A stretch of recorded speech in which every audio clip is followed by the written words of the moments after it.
I'm on the long screen. Alright, I need a bunch of shit. It's Tuesday and an update's gonna be soon, and yada yada yada. I got a bunch of shit to do.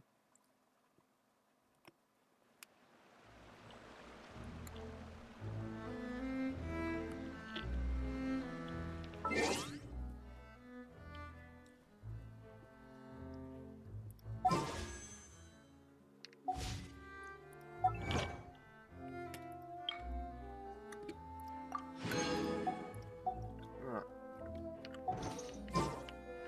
got the special fucking intelligence.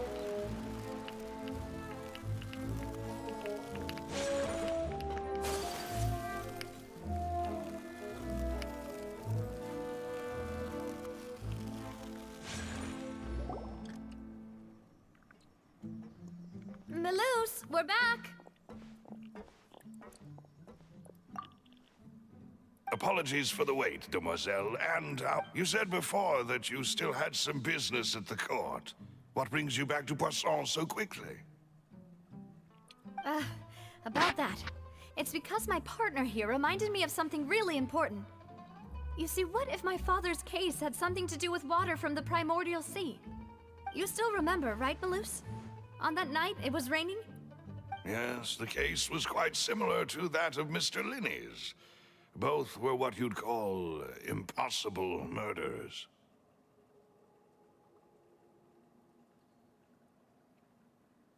Could you tell us a bit more about what happened before? Yeah, of course. Many years ago, something called synth began to gain popularity in Poisson. At a glance, it was a kind of drink that could excite your mood and produce many pleasant hallucinations. Wait! Didn't that guard guy who turned into water also mention that the primordial water could be used to produce some kind of potion? Yes, he did. Considering what we know now, it's almost certain that synth is created using water from the primordial sea. If you drink synth for an extended amount of time, you'll suffer many side effects, such as losing the ability to focus or control your emotions. And if you were to stop drinking it completely, you'll experience flashes of paranoia and anxiety while lacking energy to do anything. It's an extremely dangerous substance. As he oversaw Poisson, my father was compelled to put a stop to synth abuse and called for a complete ban of it. Boss's uncompromising attitude incurred the synth vendor's wrath, but no matter how much they threatened or bribed him, he refused to yield. Not only that, Boss became determined to find the mastermind behind the synth operation and put an end to the problem once and for all. Yes, but the enemy was very cunning. So he could never get anything out of the dealers, all of whom only sold the stuff and weren't privy to the rest of the operation. Recognizing that, my father decided to contact the dealers in secret and cultivate personal relationships with them. Finally, he was able to convince someone to become his informant. The man's name was Jacques. He felt greatly ashamed about his work after seeing many families destroyed by synth abuse. That night, my father hosted a banquet at his countryside estate. He planned to meet up and exchange information with Jacques over some food. But then, we heard 2 gunshots from the courtyard. We raced to the scene and found my father, still holding a gun, and Jacques, who was already dead on the ground. Huh? How did that happen? Aren't they on the same side? Sounds just like Lenny's case, doesn't it? In both cases, the culprit seemed obvious, but neither appeared to have any motive at all. Looking back on it, though, I now believe the most important clue was something we all overlooked at the time. There were pieces of clothing left at the scene.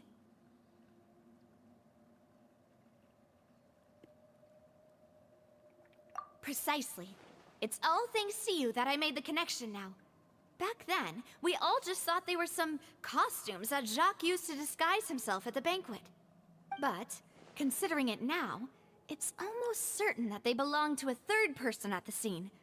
With one extra person, we'll also need to reconsider why the 2 shots were fired. You're right. We still don't know what happened. But my intuition tells me that we're on the right track to figuring it all out. I'm finally headed towards the truth. Jacques was an empathetic man who was infinitely remorseful for his past actions. It's unlikely that he turned on Boss with zero warning. I think this third person is probably the key to the full truth. On that note, however, even though this will not please you, demoiselle, as your and your father's butler, I must still offer a word of warning. Our opponent is insidious and cruel. They are extremely difficult to deal with, and Boss has already lost his life trying to bring them to justice. Even though Spina de Rosula has lost most of its former glory, Poisson has welcomed a new time of peace, and we have been allowed to live out our lives. There is no need to follow your father's path. It would be both wise and in line with Boss's wishes to step back and give up on the case. If that's indeed what he wished for, then he should have told me that himself. Was I not the closest person to him? And yet, I was the one most kept in the dark. What was the point of him dying without sharing any of the secrets he knew? Did he manage to protect anything in the end? Synth is still here. Callus the Unfaithful is still his epithet. And Spina di Rosula is barely getting by. Nothing has changed. Did he think I'd just accept his meaningless death and live out my life just as meaninglessly? I've never accepted that, ever. Not since that day, and certainly not now. I want to find out the real answer for everyone's sake. For the missing girls, for the victims, and for myself. Navia. This is indeed the best moment to act. Your partner appears to be quite reliable, and more importantly, demoiselle, I think you're also ready to take this on. So you do know something else, Malus? Yes, I do. In fact, even before that banquet, Boss already knew of the connection between Synth and the serial disappearances case. But what drove all the tensions to the boiling point was the revelation that you, demoiselle, had been selected as the next target to disappear. What? Boss also didn't tell you that he had been diagnosed with a rare illness. The doctors told him that he had no more than 5 years left to live. And the serial disappearances case caused him great anxiety. 5 years was nowhere near enough time to resolve this long-standing conflict. But once he passed away, all the danger would pass on to you. Knowing all of this, he decided to use one final intimidation tactic before his death. He claimed to have already gotten his hands on some key incriminating evidence for the other side, and even told some members of Spina de Rosula about the details. But as long as you remained safe, he would not share the evidence with the public. If something were to happen to you, then he and all those he told would immediately expose all they knew about Synth and the disappeared victims. Right, so nobody would be able to get off scot-free. As we've seen, Boss's tactic has worked. Even though Boss has been gone for a long time, the other side has not tried to take Demoiselle's life. No, I don't believe it. He never appeared to look sick to me. No father wants their daughter to see them weak and haggard, especially someone as proud as Boss. To him, dying in a duel and suffering lasting dishonor as the unfaithful was still far preferable than losing face in front of his daughter. I wasn't listening. So he chose to die in silence, so that he could protect me. I'm afraid you're not understanding this correctly, demoiselle. What Boss wanted to hand to you was not a parasol, but a sword. If Boss's spirit could hear you telling me that you want to find the answer for the sake of everyone involved, I'm sure he'd be extremely proud. That fool. Couldn't he have just given it to me straight? No. He might have set up everything precisely because he never thought I'd be able to understand him. Is that the amount of confidence he had in me? And what if I was never able to make it to where I am now? Yeah. I suppose that's true. With the way he'd set things up, if I had wanted, I could have just lived out my life without a care in the world. But thankfully, he rarely talked to me about complex matters, and thus understood little of me as a person. In this case, he really didn't need to give me an easy way out. Huh. Malus, what was the key evidence that he shared with you? It's the location where synth is produced. Essentially, it's the enemy's headquarters. When he was threatening the enemy, Boss didn't share the specifics of the incriminating evidence he found. But if you want to use it against the enemy, you'll still have to take several things into consideration. Why? If we know where the place is, can't we just go storming in? You mustn't forget that we're fighting against a mysterious and dangerous organization that's been in operation for decades. There's no telling what might be lying in wait at their headquarters. We also have no idea what kind of evidence we may be able to find inside, nor what people we may be able to capture. But a single visit to their headquarters would be tantamount to a formal declaration of war. The worst case would be that we leave empty-handed, but also open ourselves up to full retaliation. Then, in that case, why not work with the Fontaine authorities? Well, you saw one of them dissolve during Mr. Linney's case. We have no idea just how thoroughly they may have been infiltrated. Huh. That's true. Seems my father really had no choice. But things are different now. It should be a lot easier to prove the other side's guilt, now that we've connected Synth with the disappearances case. You sound like you've put a lot of thought into this, Malus. I am the butler, after all. I live but to serve the boss and Demoiselle's will. I've always been willing to take on any kind of risk for your sake. But considering my relative lack of ability, I've spent my time keeping secrets, performing basic investigations, and waiting for the right time to come. Thank you for all of that, Malus. Have you discovered anything new in the past few years? Let me think. One conclusion I came to was that the enemy must be quite familiar with Spina di Rosula, or at least have an informant planted here. When I announced orders to the organization's members on Demoiselle's behalf, I used to deliberately keep a few people in the dark and observe the reactions of the synth vendors. If the vendors didn't change their plans, then the individuals informed of our orders must be innocent. If the vendors packed up and fled, however, then someone must have given them the news. After several rounds of testing and investigative tracing, I've narrowed the suspect list down to 3 people. The first is Florent, Spina di Rosula's senior advisor. Huh? Florent? Yes, surprising, isn't it? He was one of the people Boss trusted the most, which also means that he was someone who understood Boss really well.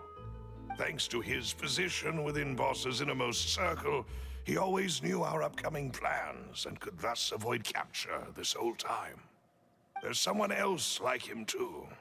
Marcel, the head of Confrérie of Cabrières. Uncle Marcel. It's a guild in Poisson. Boss helped it to grow to its current size and prominence. In the beginning, they were only reselling some daily goods, but now they're one of the richest guilds around with a lot of business connections in the city. So, they're like a sister organization of Spina di Rosula? Yes, you can say that. When we were fighting against the synth dealers, they provided us with plenty of support. It's a bit difficult to imagine someone using their own money to hunt down themselves. The final suspect is Thierry, the man responsible for coordinating information between Spina di Rosula and the guards. Although the guards mostly leave us to our own devices, there are still many activities we have to report to the local authorities. Since Thierry is always in the know about our current activities, he could theoretically always plan one step ahead. I see. These are all people who I communicate with quite regularly. To think that the enemy we've been fighting against has been right next to me all along, among those I trust the most. It's almost too hard to believe. If you want to investigate them, please take every precaution to not alert the quarry. Judging from our experience, the enemy is extremely cautious. Of course. And thank you, Malus. You've provided us with a lot of great information. You're too kind, my lady. I'm just doing my duty. And before I forget, proving Boss's innocence would also mean clearing him of blame in Jacques' death. After that incident, Jacques' wife and daughter were taken into the Spina's care. They still live in Poisson today. If it might help, you could also pay them a visit. I can make the necessary arrangements. Oh, thank you so much, Malus. You really are the best. A new case awaits, my dear partner. I hope we can work together to uncover the truth and end this case once and for all.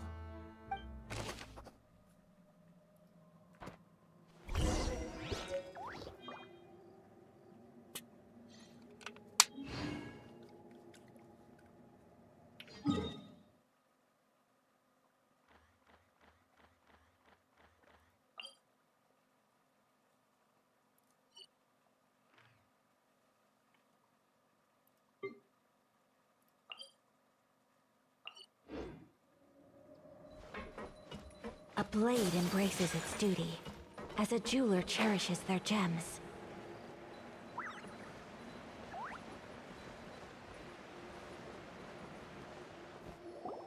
It is settled, then. Please excuse me, and enjoy your conversation at your... Thank you for arranging everything for us, Malus.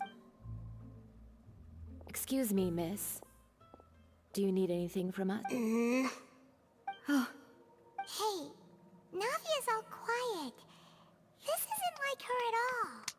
I'm sorry that I only came to visit after all this time. Ah, if it's about that, there's no need to apologize. After my husband died, Spina di Rosula sent us a lot of mora and support. I understood your guilt and apology to be genuine. But aren't all of those things nothing compared to the loss of Jacques? I can understand the kind of pain that comes with... You don't understand at all. I didn't know how to face you. Because I didn't know what I could I know. Only the full truth could bring closure to you. I'm sorry. I appreciate this. On the matter regarding my husband, my daughter and I have more or less found our... Would you mind sharing it with me? I really can't believe that I always knew that my husband's money was earned through others' suffering. He told me countless times that if he could turn back the clock, he would never go into the synth business again. He had many regrets, and felt that he took the idea of providing for his family too little. So when Mr. Callis came to him with a proposal, he tried to be as careful as he could. But even so, he was still found out by the higher-ups. They found out about it. Papa didn't say that exactly, but Papa did tell me that I should never be ungrateful. Before he left that day, he told me that he had no choice. It was only later that I realized it was his final farewell to the two of us. I don't know that for sure, but you could say that's the conclusion I eventually came to. Which is why I'm the one who should feel guilty. Callis had always taken great care of us, both when he was still alive and after he passed away. Even if he fired the shot that killed my husband, it was likely in self-defense. It is impossible for me to hate him for what he had done. But Mama, why is Papa still the bad guy if he did the right thing? Papa always wanted to be a good man, so why did he have to do a bad thing in the end? Well, things aren't always as they seem. You still feel like your papa was a good man, right? Yeah, Papa was a really good man. The best in the whole world. Then you should hold on to that. If a good man had to do a bad thing, then he must have had his reasons, regardless of whether he left you a parasol or a sword. He must have done so. Oh, Thank you for everything you've told me. Thank you. Even though your personality is quite different from your father's, your determination when you speak is really similar. You really think that's the first...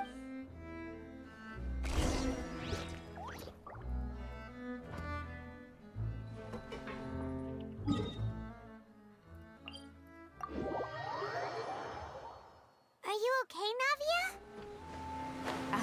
I'm fine. Don't worry. Let's investigate the 3 suspects next. Florence should be... Greetings, boss. How may I be of assistance today? I'm sure you've heard about what happened at the Opera House. Someone got turned into water. Yeah, I've heard. With something that dramatic, I'm sure journalists will... It also reminded me, on the day that the incident happened with my father, it was raining outside, and we found some clothes left at the scene. After my partner here put the dots together for me, I feel like we should try to reopen it. Can you do me a favor and try to recall what happened that night? Let me think. Mr. Callus was feeling pretty upbeat that day. So he was drinking and bantering away with us at the table. After that, he told us that he wanted to go get some fresh air. So we let him go without thinking much of it. Who knew that we would hear 2 gunshots ring out right after? My first reaction was that Mr. Callus's life was in danger. So I grabbed my holster and made a mad dash toward the scene. But when I got there, it was already too late. Mr. Callus was standing over a dead body with a gun in his hands. All we could do was look back and forth at each other, not knowing what to say. So you also remember 2 gunshots then? Indeed. The guard said that the first shot didn't hit anyone, while the second killed Jacques. But I've never really bought that explanation. Reason being, Mr. Callus had left his gun on the table. I even made sure to confirm that before running to the scene. But according to the guards, that doesn't mean he couldn't have had other guns on his person. About the clothes left at the scene that you mentioned, do you think there was a third person there who was turned into water? At least from our perspective, my father had no reason to kill. So he would also have no reason to bring an extra gun with him. The gun he was holding probably belonged to Jacques, or a third person on the scene. Yeah, that makes a lot of sense. So you're saying Mr. Callus ended up with the gun because he seized it from one of the other guys? But hold on. If that's what had happened, then why didn't he share the truth with any of us? He didn't even want to face the Oratrice machine, and chose instead to prove his honor in a duel. Did he lose all faith in the courts after seeing someone dissolve right in front of his eyes? About that, Malus told me a thing or two. So, I think I can understand why he committed to the duel. I'll tell you everything once the whole truth has been revealed. I understand. Then, I'll leave Mr. Callus's honor in your hands, boss. And if I may just say one more thing. The whole Callus the Unfaithful epithet has been a thorn in my side since the day it was invented. Many people have laughed at me for still calling him Mr. Callus, even after so many years have passed. But it was Mr. Callus's trust that allowed me to rise through the ranks of Spina di Rosula and live the life I lead today. No matter what others might say, he'll always be the man I respect the most. And he'll always be my boss. Don't worry.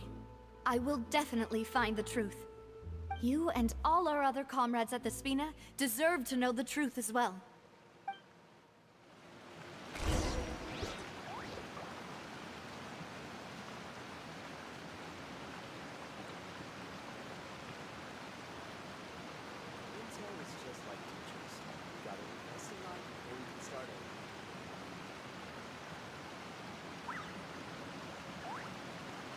A blade is like a tea leaf.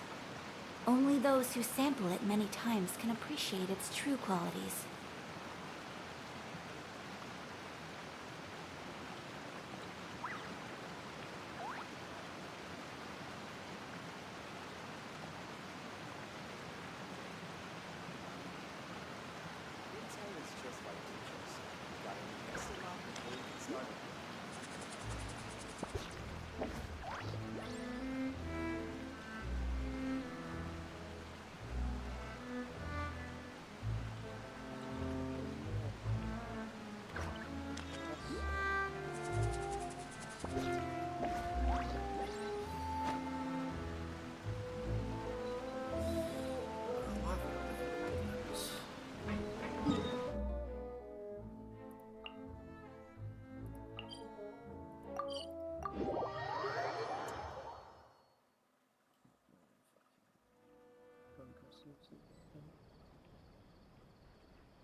So this is a day in the life of the Traveler.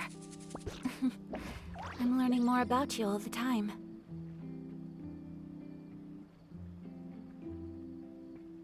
Welcome to Palais Mermonia.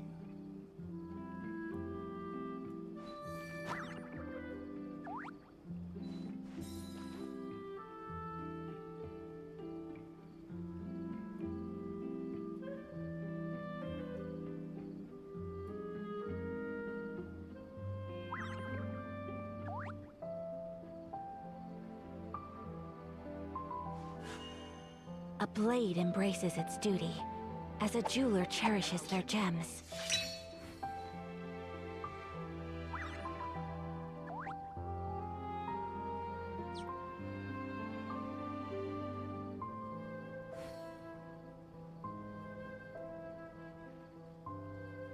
A blade is like a tea leaf. Only those who sample it many times can appreciate its true qualities. Palais Mermonia.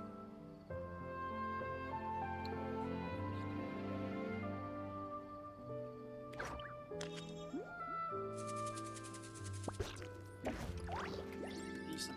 I guess. Grab stuff. Hey, Thierry! It's me! Oh, now, what brings you here, Miss Navia? I've heard that you made quite the name for yourself at the Opera House.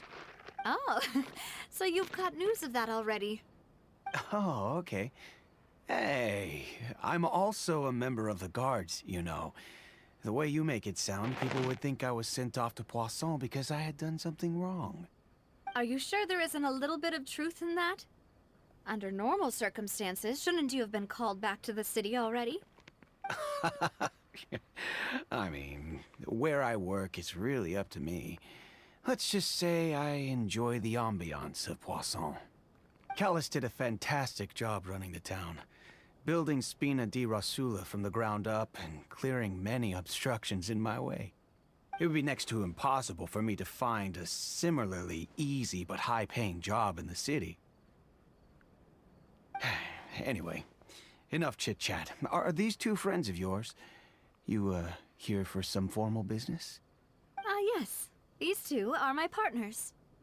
What happened at the Opera House made us realize that Linny's case and my father's may be related.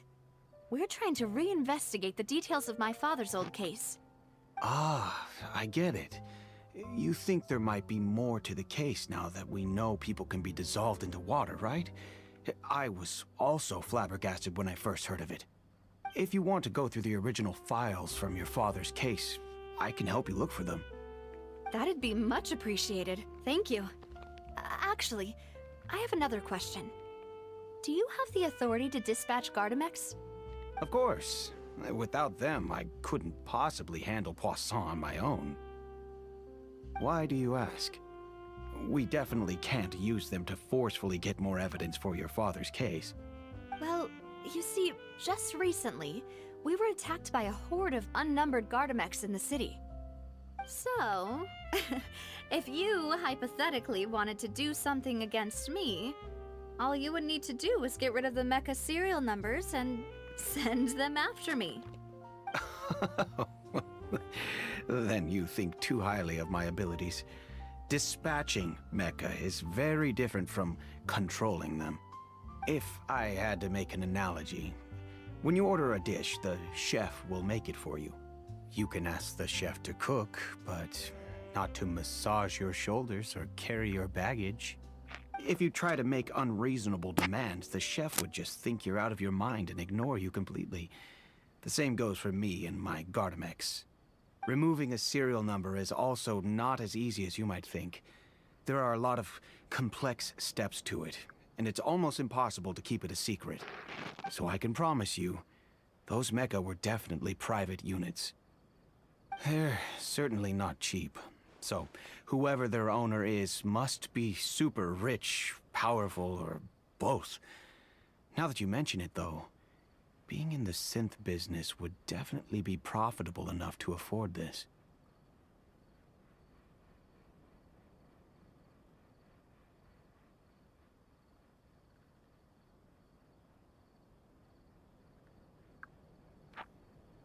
Oh, then you're officially in the clear, Thierry. Oh, well, thank you for the vote of confidence, Navia. Jokes aside, I'd like to wish you all the best with your investigation. I'll be staying in the city for a little while, so just come find me if you need any support from the guards.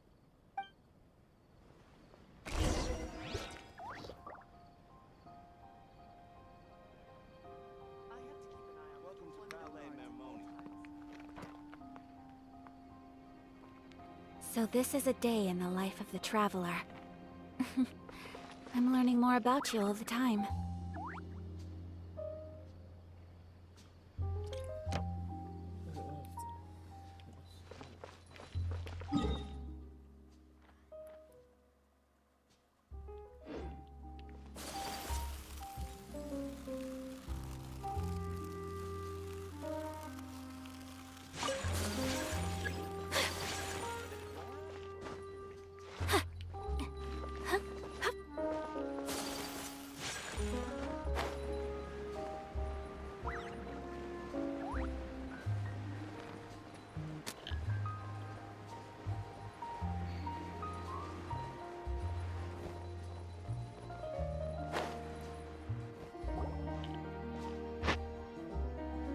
Hello. How may I help you? I'm here to see Marcel. Could you please let him know? You can just say Navia's looking for him. Sure. I will let him know right away.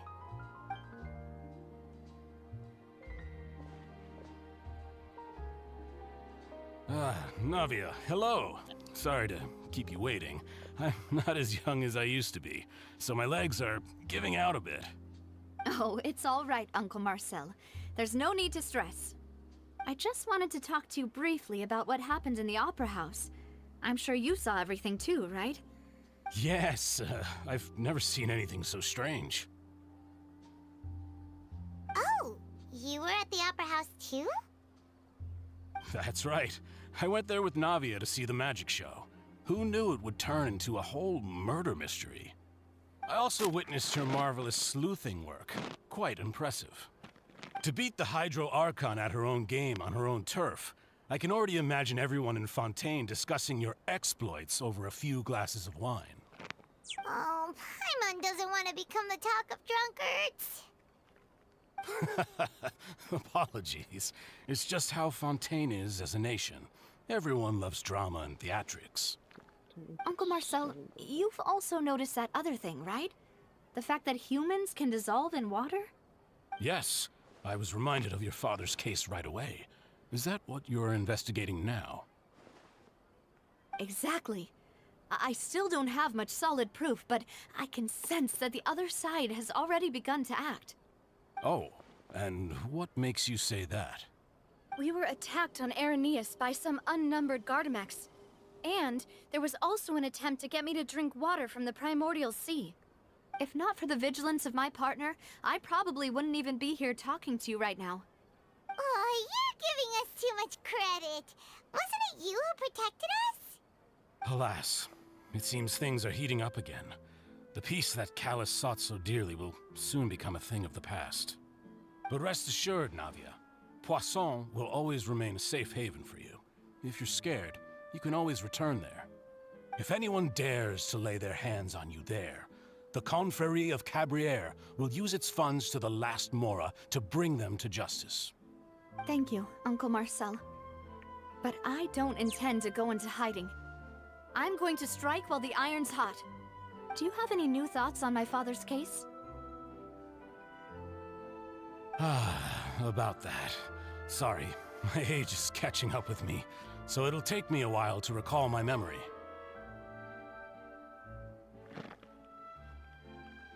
The Confrérie was responsible for that banquet, so I was out and about the whole time making sure things were running smoothly. I didn't even have the time to drink with the guests. Then I heard the sound of a gunshot, and the rest was history. Oh, it's okay. No need to push yourself. We'll ask around some more, see if there are any valuable clues elsewhere. Sounds good. Just let me know if you ever need Mora. All my wealth comes from Callus's patronage and support. I'll spend however much it takes to clear his name.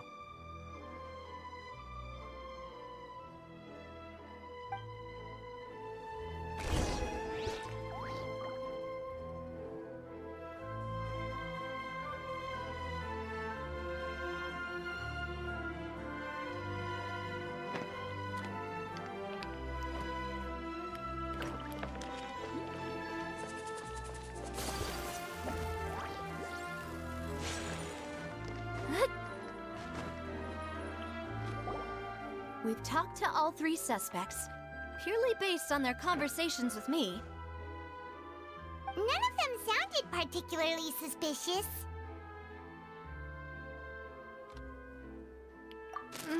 I suppose that's to be expected, though. If a single conversation's all that's needed to find them out, then my father wouldn't have needed to investigate the case for so many years. Anyway, even though we didn't make a breakthrough, let's still compile what we were able to find. But where should we start? Ah, you're right! Flora mentioned that Callus probably only ended up with the gun because of circumstance. That makes sense. According to Jacques' family members, he already told them that he had been discovered, and that he had no choice before he left home that day. If I had to guess, he probably received an order from the synth boss to kill my father. Had he refused, he and his family's lives would have been forfeit. So, Jacques fired the first shot?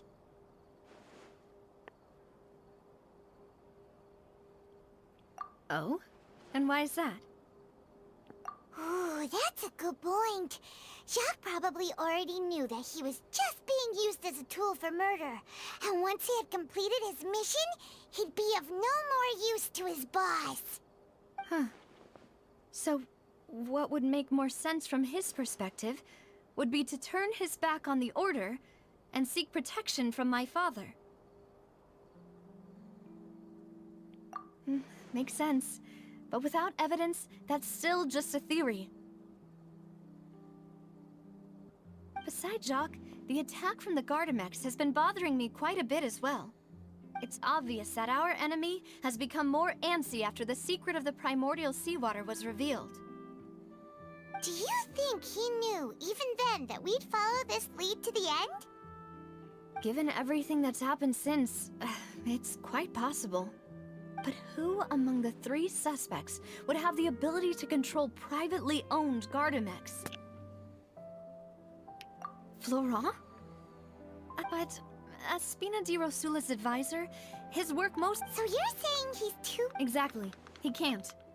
And even if he could, I don't think he would be able to dispatch a whole group. Uncle Marcel? And with funds from the Confrérie, he could also afford a large number of Gardamex. Still really hard for me to imagine, though. After all, Uncle Marcel has been around since I was just a child. Also, wouldn't this mean he has been spending a whole lot of Mora and energy to fight his own synth business?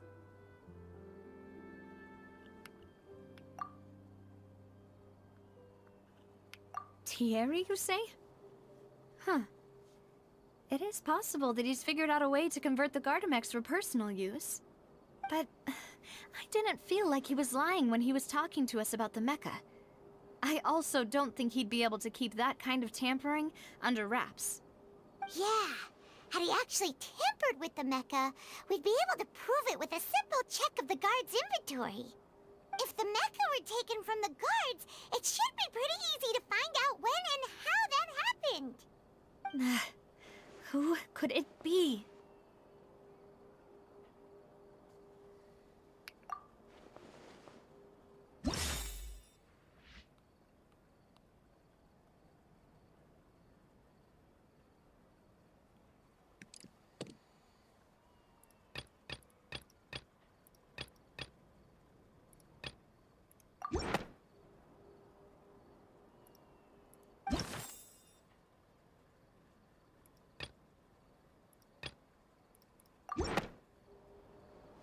You know, if you think everything through, Uncle Marcel is indeed the most suspicious of them all.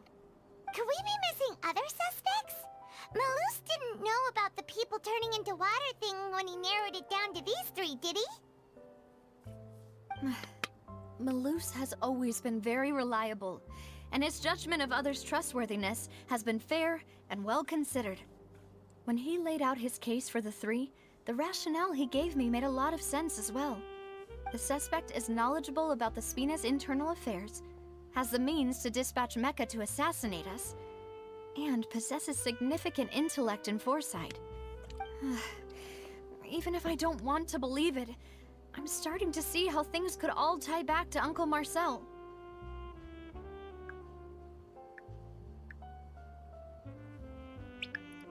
Well, we still have another trump card on top of all the theorizing and speculating.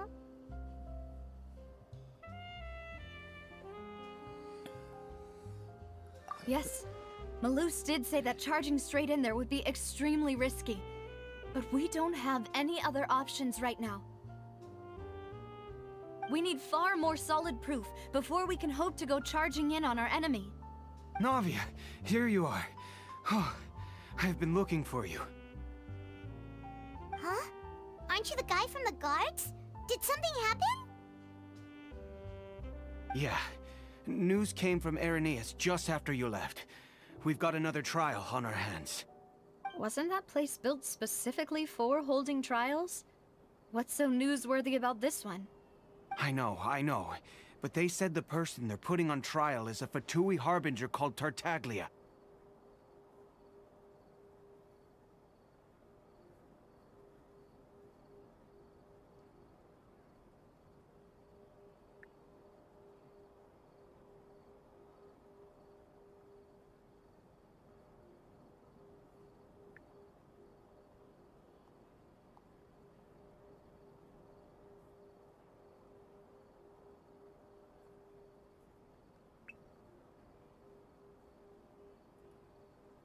What? Is that someone you know? Yeah, we know him. Maybe even a little too well. Well, he's been accused of being the true culprit behind the serial disappearances case. It's absurd, don't you think?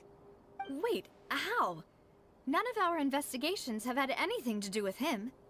That's what I thought was strange about it, so I came to tell you the news right away. If the charge against him stands, then it'll be next to impossible to get the guards to support any of our planned investigations. Right, because they'll think they've already found the culprit. Yeah, and it'll be a lot harder then to clear Mr. Callus's name. I understand. Well, partner, what do you think we should do? We still haven't found any conclusive evidence.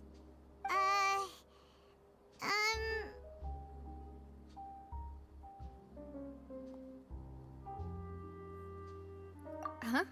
Split up? What do you mean?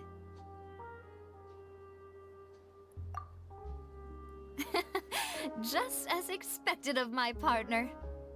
Since this is a trial about the serial disappearances case, the culprit's attention will be focused on Irenaeus, leaving his home base wide open. You're right. This is our best opportunity. All right then, let's do this. I'll stall them at the Opera House and charge Marcel as the true culprit. I won't have any chance of making that charge stick though, unless we find more evidence.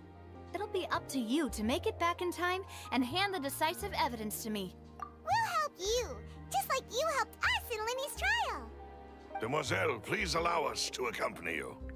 I'm ready. Ah, Malou, Silver. When did you two get here? We heard that you'll be leaving Poisson and figured that you might require our assistance. It's our hope that your confidence will be bolstered with the two of us by your side.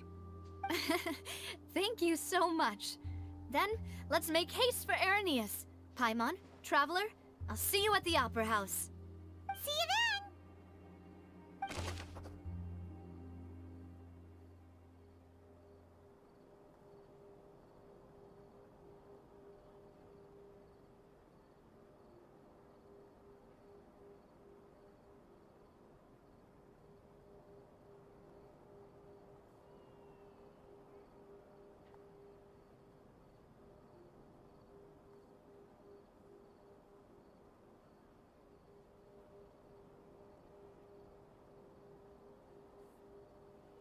Give me a second.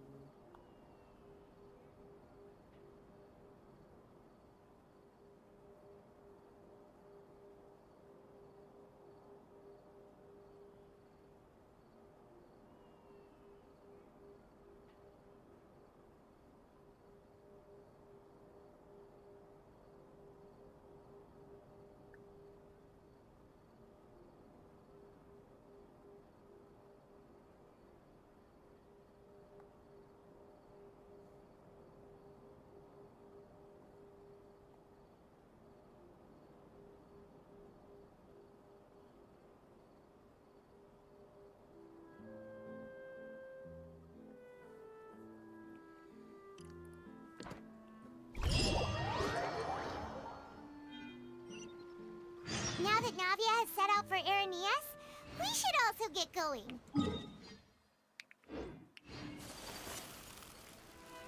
The location has already been marked on the map, so let's head over. Huh. According to Malusa's info, the synth production base is underwater. Let's go and try to find the entrance.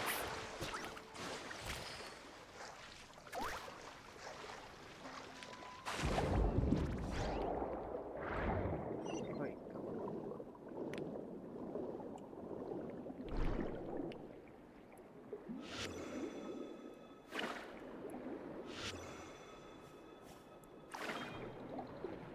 What did that do?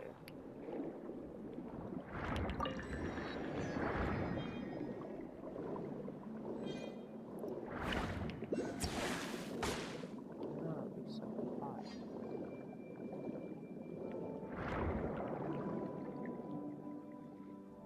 Oh, I can breathe on this water? How?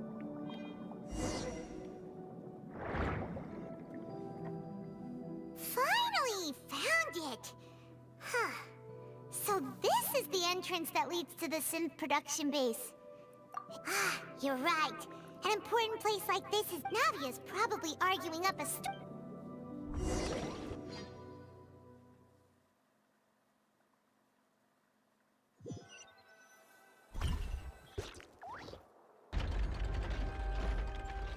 It would appear that I must repeat my question. Do you accept the charge that you are the true culprit behind the serial disappearances case? To be perfectly honest, I don't understand your country's complicated court system, or the reason why I'm being charged with something I've never even heard of. However, I did hear that people who have been charged can choose to participate in a duel to clear their name. Is that right? In which case, as long as I accept the charge, I can have an all-out fight with that champion duelist Clorend, right? I've got to admit, that's one of the most enticing offers I've ever... When I privately sparred with her last time, she was obviously holding back. Real disappointing. Hey! Don't you understand? Your Oh? Sounds like the Hydro Archon wants to lecture. Then why don't you duel me too? I'm the kind of student that learns best. No. That's not what I... I meant... Alas, it would appear that communication with the defendant is going poorly. In that case, let me explain everything from the very beginning again. That case had nothing to do with him. Huh? What's going on? Why is she interjecting again? I told you it couldn't be one of the Fatui Harbingers. Miss Navia, this is the second time you've interrupted the court proceedings. I only tolerated your behavior last time because you were able to provide the court with a key eyewitness. But that was an exception rather than standard court protocol. I can very well— Oh, please. Did you ever think I had any respect for this place's pointless theatrics? We can put that discussion aside for now. I'm not here to argue with you. I'm here to charge the true culprit behind— And if my charges prove true, then Tartaglia here will be proven innocent by default. Oh, a young lady has charged in and offered to clear my name. How fascinating. Well, I'd gotten half bored to death, but— So, Your Honor, is there nothing else for me— You may take a seat for now in the audience, but that doesn't mean the suspicions against you have been lifted. Now then, Miss Navia. That person—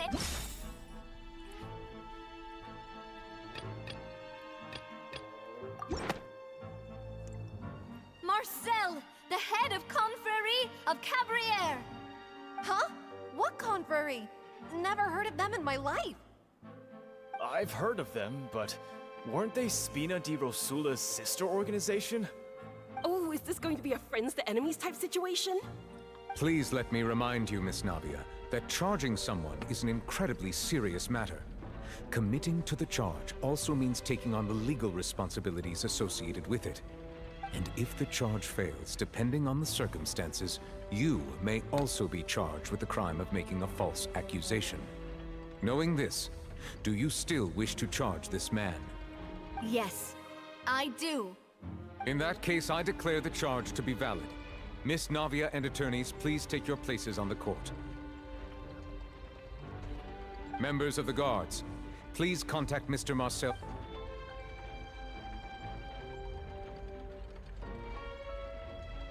Mr. Marcel, you will not require an attorney. Is that— Apologies. It all just happened so quickly. I think an attorney won't be necessary. This is probably just a misunderstanding. Very well. In that case, since both— I would like to take everyone back to 3 years ago. To the case— Only through elucidating what really happened in that case can we connect all the dots for the serial disappearances case. Navia, do you really think that I was— Come on, why would I do that?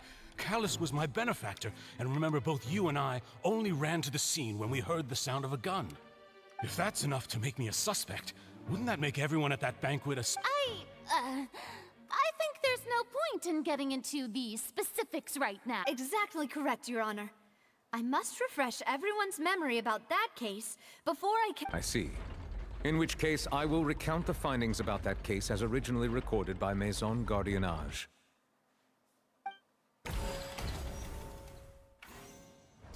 On the day of the murder, Spina di Rosula hosted a large banquet in a countryside estate owned by the Confrérie of Cabrières.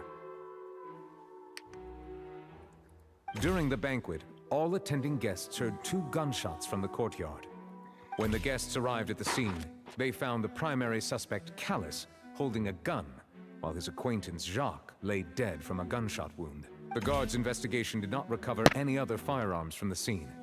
As a result, they concluded that the suspect's first shot must have missed, while the second must have taken Jacques' life. The suspect did not dispute this conclusion, and also declined to defend himself in court. Instead, he chose to prove his innocence through a duel. Callus was defeated by champion duelist Clarand in the ensuing duel, and soon succumbed to the injuries. These are the known facts about— The one with the motive to kill was Jacques, not my father. And even so, Jacques still had— in truth, the third person shot Jacques first, and was shot in turn by my father when my father seized the gun from him. After that, the true culprit turned the third person into water, erasing all traces of him from the scene. Thank you for the summary, Your Honor. However, we should revisit the case now that we've gained new information.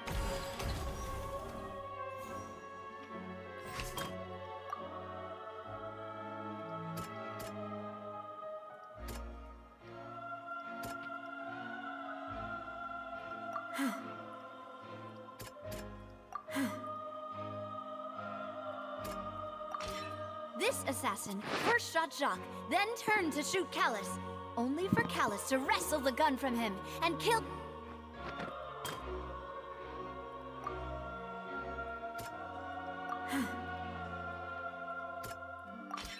A pile of clothing was found at the scene. The guards once believed they were used by Jacques as a costume to disguise himself. But now, it is clear that the clothes were proof that there was a third person at the scene, and that they were turned into water after committing the murder. Since it was raining that day, the culprit was confident that they could use the rain to wash away all traces of their dissolved accomplice.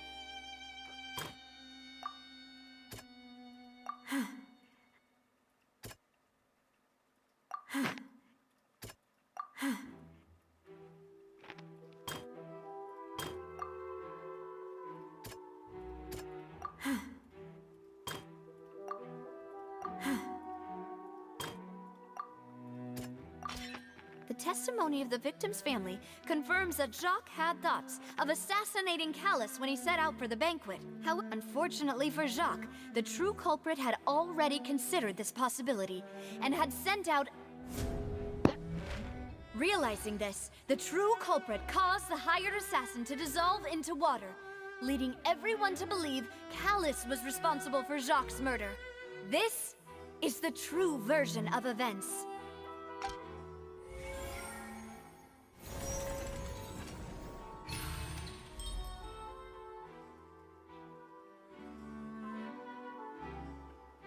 So that's what happened. Wait, you're telling me something as dangerous as water from the primordial sea has been used for all these years? What a great theory. It also explains Callus's and Jacques' respective motives. I guess they didn't shoot each other after all.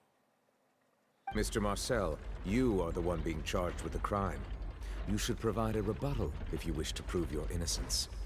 Ah, but I think I agree with everything Navia just said. In fact, there was nothing in her speech that directly implicated me. Then, may I ask some questions? In my opinion, we primarily need to determine two things. One, do you have the evidence to back up your claims? I'm afraid not. At least not at this very moment. Boo! If you don't have any evidence, you should just go home! I may not have the evidence with me, but I know where I could go to collect it. If we look up the deserted clothes against a record of people who went missing around the same time, we should be able to find a match. Considering the serial disappearances case, the guards probably kept careful records of all missing persons from around that time, regardless of age or gender. That makes sense to me. Monsieur Neuvillette, I would consider this to be a reasonable investigative direction. Why do I feel like Farina's acting a little differently today? Maybe she's scared of embarrassing herself again? Alternatively, she's become more diligent after charging an innocent citizen in the last trial. My second question has to do with the ensuing duel. If the truth is indeed as you described, then why didn't Mr. Callus explain himself in court? If he had testified that a person had been dissolved, he could have at least mounted a defense. I've thought about this too, and the answer is actually pretty simple. He felt there were things that were more important to him.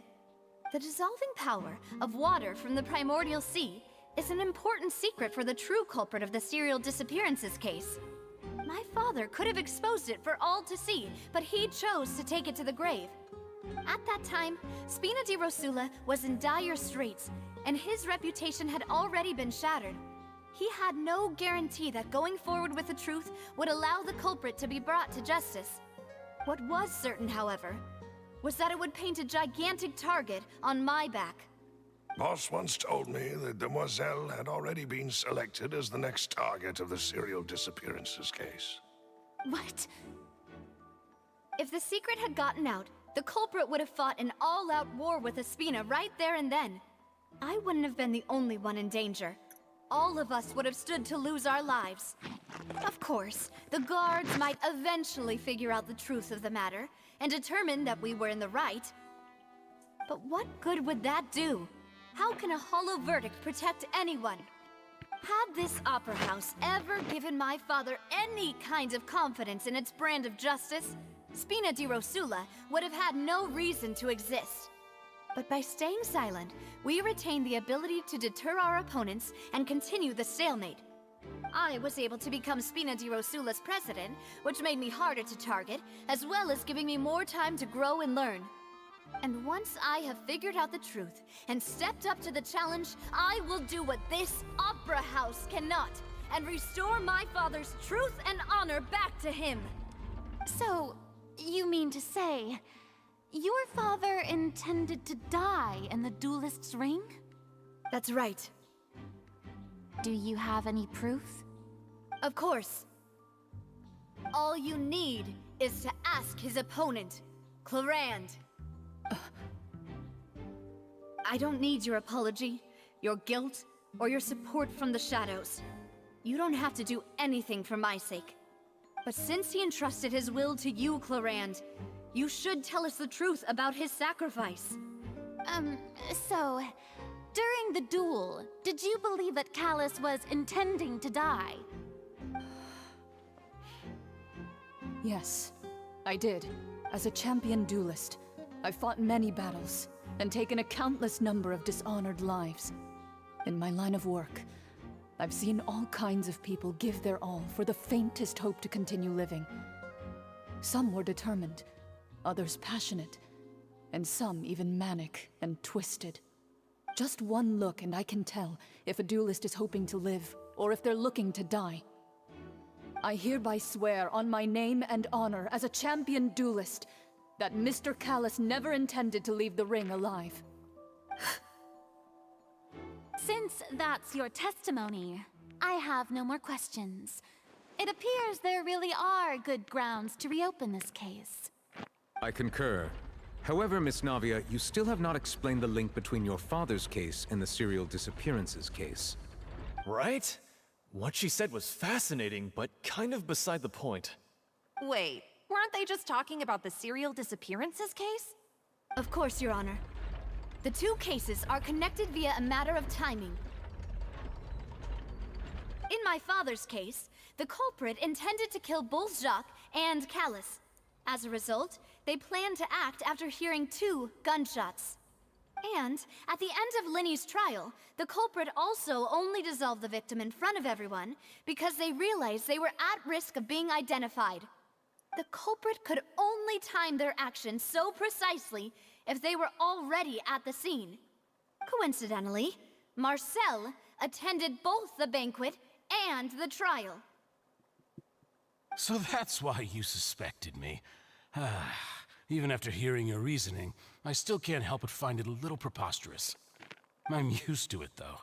You've always been an impulsive and sentimental child, Navia. It's one of your most endearing traits. No need to appeal to pathos. I won't try to refute your points one by one, but even if everything you just said was true, can you prove that I was the only person present at both events? On top of that, does a person have to be physically present to control the timing? Can't someone remotely monitor the place? Don't know what she can say to that. I know that even with that, you might still think you can reduce the list of suspects with some further investigations, until I'm the only one left on the list. Alas, who won't feel at least a little hurt by an accusation of murder from a girl you see as your own daughter? But if I were to dismiss this completely, you'd also think I'm not being considerate of your feelings. Ah well, let Uncle Marcel teach you another lesson. Do you know what the biggest flaw in your reasoning is? I suppose you're gonna tell me anyways. It's timing again. I'm a businessman by trade. From that standpoint, there's no reason for me to kidnap young women. It's a high-risk action with nothing to gain. In addition, I left my home in Snezhnaya when I was young to come to Poisson and work in some trade. My business only thrived when I received Callus's patronage. But the disappearances began before I ever stepped foot in Fontaine. I do apologize, Demoiselle. This was my mistake. No, it's not your fault. I'm sure he had come prepared. Is there anything else you'd like to say? Would you like to check the date of my first business license against the first known case of the serial disappearances? You can also take a look at my border entry records, or ask my friends and family when I left Snezhnaya for the first time. Could those records and testimonies do something to appease the unspeakable anguish in your heart? Seems like she got the wrong guy. At this rate, Navia will be convicted for falsely accusing him. I think you've done a superb job of dissecting your father's feelings as he neared the end of his life. But aren't you going against all of his wishes and expectations right now? He wished for you to become more rational, collected, and conscientious, instead of dwelling only on your own feelings. Once you've learned to be more considerate of others' feelings, and to stop rushing headlong into things, you'd have met most of his expectations. This isn't just about me, and it never has been. The biggest difference between me and the rest of the victims is that I still have the ability to search for the truth. While that's the people whose families were destroyed by synth abuse, the people who lost their loved ones to the serial disappearance, many people's images are flashing before my eyes. And whose image do you see, Marcel? Is it a man named Vacher? Huh. Oh, so you do know that name. I'm merely surprised you'd suddenly say the name of someone I've never even heard of. I was waiting for you to say that.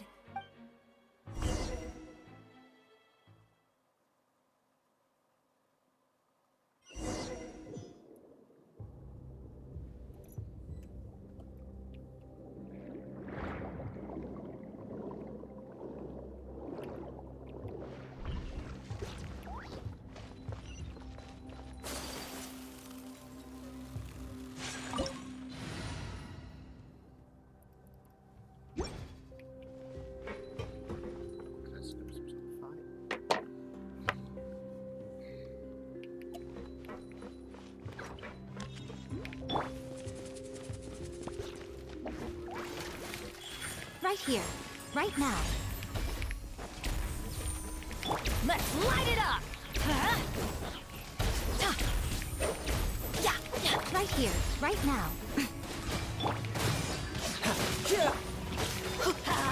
Teamwork is dreamwork!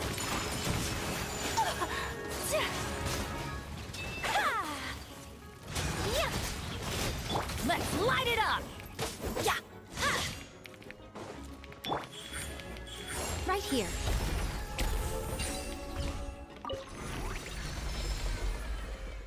Whoa! The floor is going up! Is it because of this mechanism in the middle? That guy really prepared a lot of stuff for this place.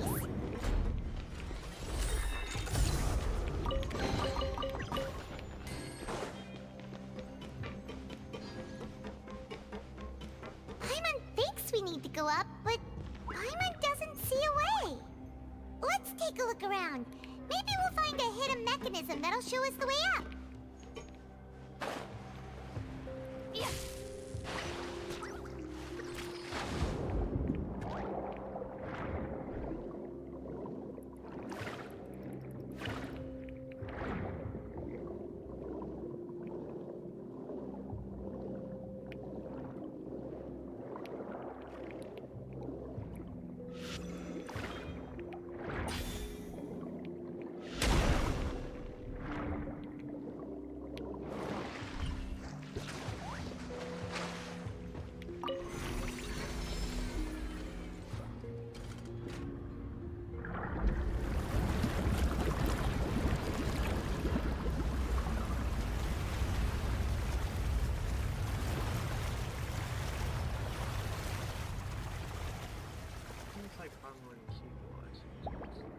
The water level is rising. Now we can swim to the top. But this is still a ways away from where we need to go.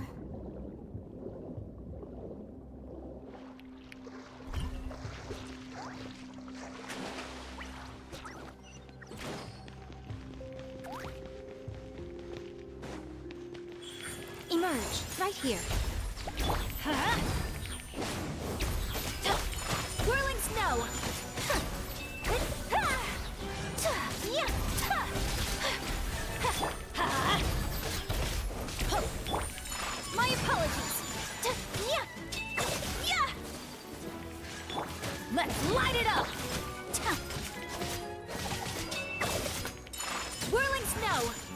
I'm going in! Sakura Swirl!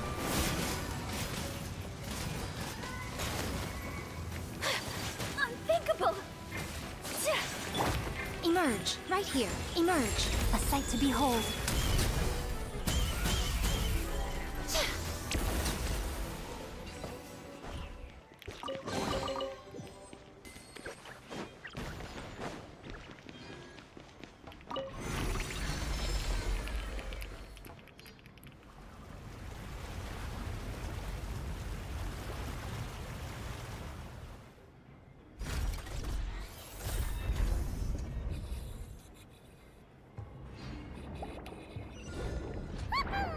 Now the path is clear! Let's go!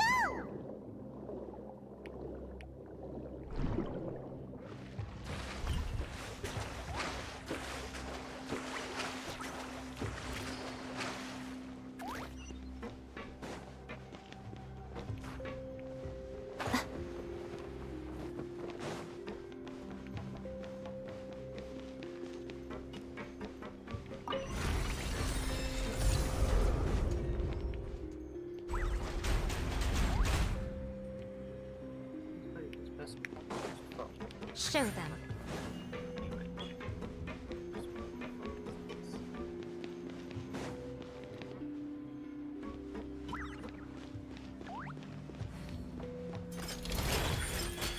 Right here. Let's light it up! Take flight! Adventure! Everybody stand back! Shouldn't let your guard down.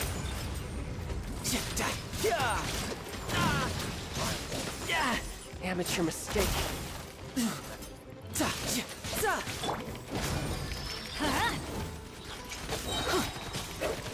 I'm going in!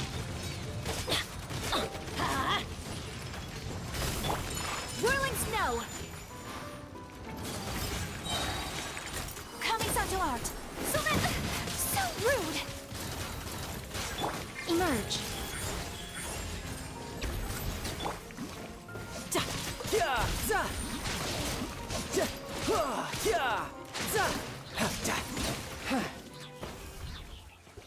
No time to lose.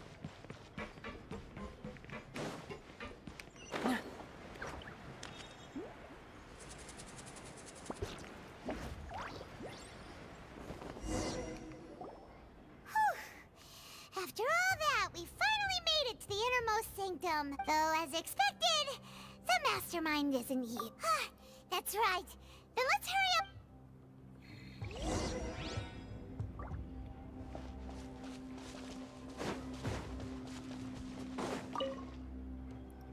Let's see what's written here.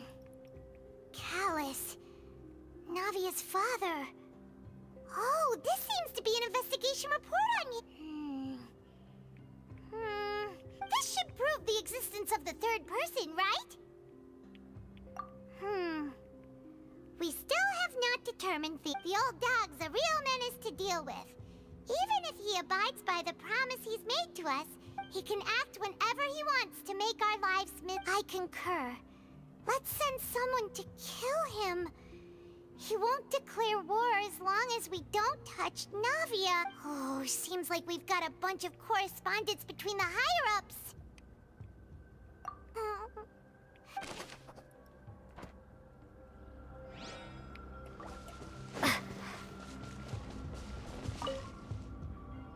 Oh, look! There's an important-looking basin over here, and it's full of water. That means this is where they make all the synth.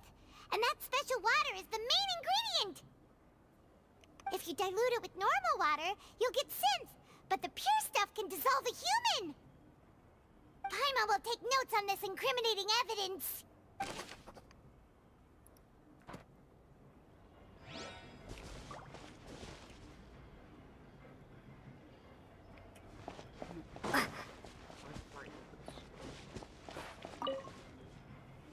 What's this over here? Looks like some kind of place for research. Experiment number 16 aims to verify Jacob Ingold's research conclusions on the primordial sea. The experiment was a failure. no individual managed to resurface from the water from the primordial sea. Female specimens. Sorry, traveler. Paimon will try her best. It's how can someone write something that terrible and you read the rest? Paimon's too scared to keep going. So that's why he did it. Wait, did he really think he'd be able to find a way just by dissolving people over and over? That's just insane! Huh? Isn't that the name you heard by the fountain? Paimon thought he was an eyewitness in the serial disappearances case. You mean Vache is the one who did all of these... experiments? So that's it! Vache was no, that's not it either! If that's the case, why would he want people to resurface from the water? In any case...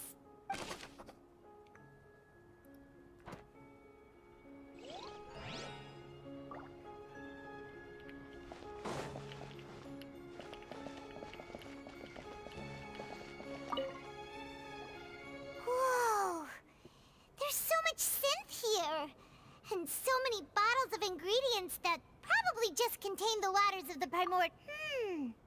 Mixing in progress. Ready to drink? Stock sample? Huh. They've also got all the synth pretty clearly. Whoa! There's even fruit-flavored synth? Yep, it's soup.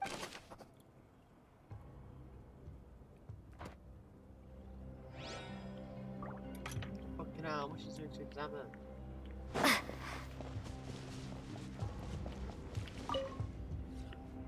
What's all this? Pink accessories, a hair tie, a necklace, even a makeup box. Oh, Paimon sees it too, but why are all these cute things, huh? You mean the girls from the... And then they were... And all the boxes of things. These names. We've looked at almost everything here, and it seems like our theories were yeah. We haven't found anything that were... No wonder even Neuvillette wasn't able to find anything. Whoever it is probably destroyed everything to do with that name a long time ago. That way, even if we bring all this back to the opera, we won't be able to... Sure thing. Paimon...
You take that side, and Paimon will take this side.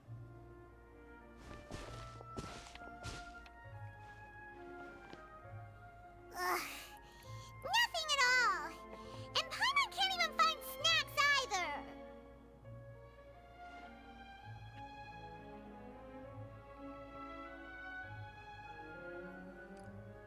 Whoa, really?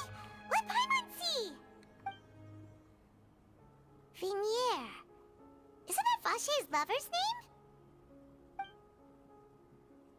Then you found her... Aw. It's just a normal diary chronicling their love story. So many! was she... The final name she Marcel. Wait, but Marcel's pretty old.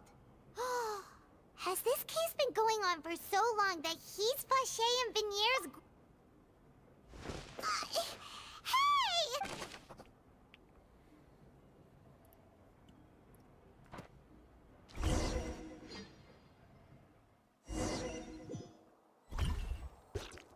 And whose image do you see? Is it a man named... Oh. I've merely... I was waiting for you. Navia! We're back! As expected of my partner. Just how often do you intend to... It's all right, Monsieur Nervalette. Given their confidence...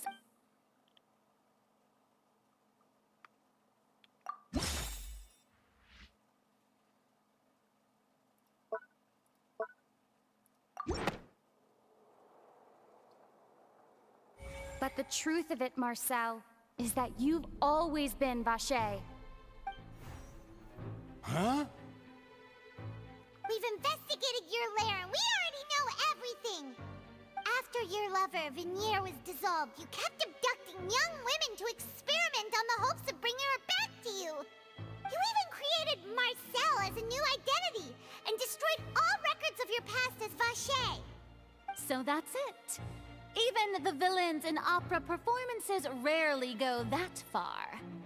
And with that, Marcel's motive has now been established.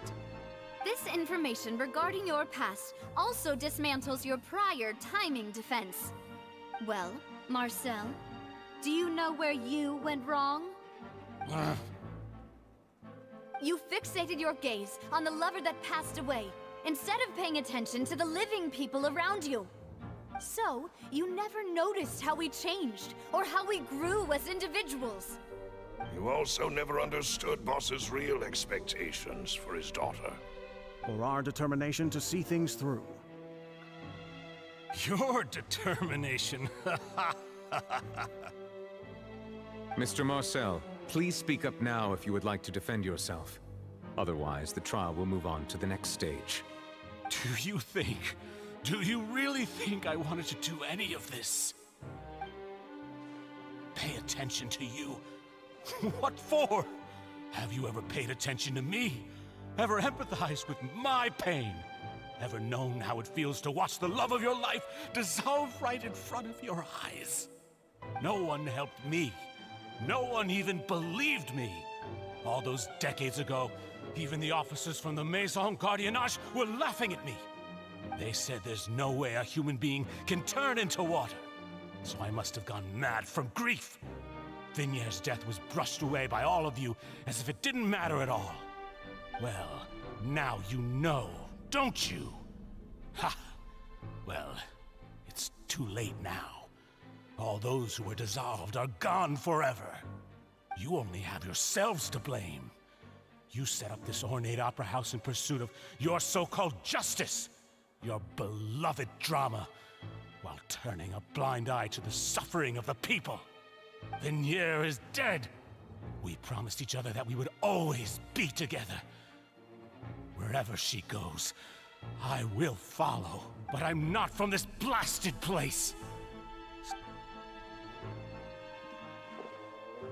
Hey, is that water from the primordial sea that he's drinking? I can't dissolve! Can't dissolve! Can't dissolve! Do you all see? I can't go, I can't follow. So if I can't go where she is, what choice do I have but to try to bring her back? I did all of that, and in the end, that accursed Callus still got the better of me. I spent my entire life living on pins and needles, only to get stabbed by his idiot daughter at the very end. The suspect is exhibiting signs of mental distress. Guards, please restrain him. Don't touch me! Don't anybody come near me! I still need to save Vinier. I promised. We made a promise. Vinier. Vinier! Please, Vinier. Don't think badly of me. All I want to do is fulfill our promise. At this point, the verdict of this trial is clear. With Mr. Marcel's conviction, The charges against Mr. Tartaglia no longer have any basis. Fine by me. I was in a bad mood, but after a show like that, I'm actually feeling pretty good. Traveler, please submit all the evidence you have collected to the guards, so that I might review and summarize the truth behind the serial disappearances case. The man now known as Marcel was originally named Vacher and worked as an adventurer with his partner and lover Vignier. During an underwater expedition, Vignier accidentally came into contact with water from the primordial sea and was dissolved in front of Vacher as a result. Vacher learned of the primordial water's existence through the work of others and began to kidnap young women for research, with the goal of discovering a method to restore Vignier back to life. To cover his tracks, he invented the new alias of Marcel and began to operate a business in Poisson. During the course of his research, Vacher discovered that a diluted concoction of water from the primordial sea can induce feelings of euphoria, and began to manufacture and market synth. However, as he accumulated wealth to fund his continued research and expanded the scope, he came into conflict with Spina di Rosula. After exchanging blows with Spina di Rosula for many years, Vacher decided to assassinate their president Callus at a banquet. Although the assassination did not go as Vacher expected, he was able to turn Callus into the murder suspect by dissolving the assassin he sent to the scene. And just recently, Vacher attempted to frame Linny as the culprit of the serial disappearances case, using a similar method. However, his attempt to frame Linny failed, and the power of water from the primordial sea became public knowledge. This case also exposed enough of Vacher's machinations that he was eventually successfully charged in court. Thus concludes the enigmatic history of the serial disappearances case, with the truth revealed to all.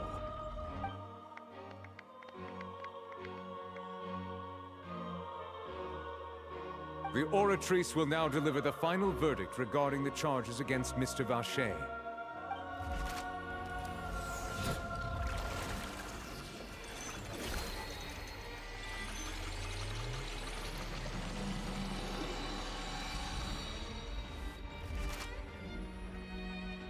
According to the judgment of the Oratrice Mécanique d'Analyse Cardinale, Mr. Vacher is guilty.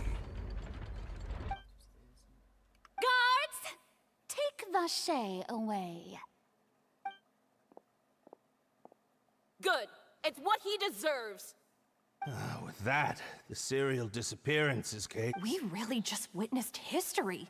Who would have thought the truth? Yippee! Wait, he's hurt so many innocent... Huh? Are you okay? Demoiselle, you were absent. A day our late boss had always hoped. Yeah. See, Papa? Well now, hasn't this been a most delicious piece of drama? The villain has been caught, justice has been served, past wrongs have been righted. Since it's been such a great show, I'll just let the false accusations against me slide.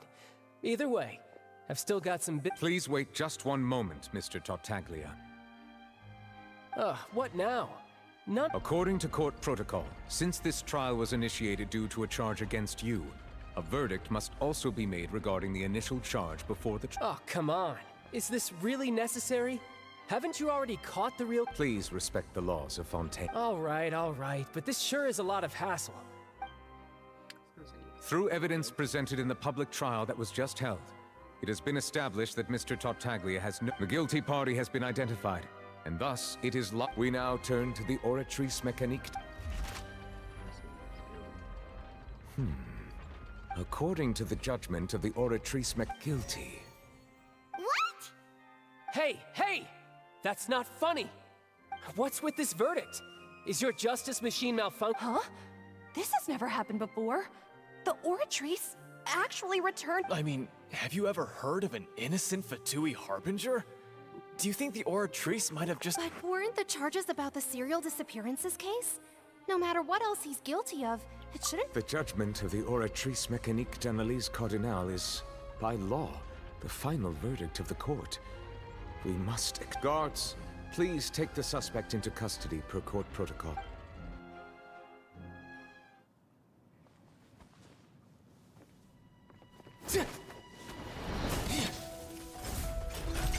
So this is how justice is done in Fontaine.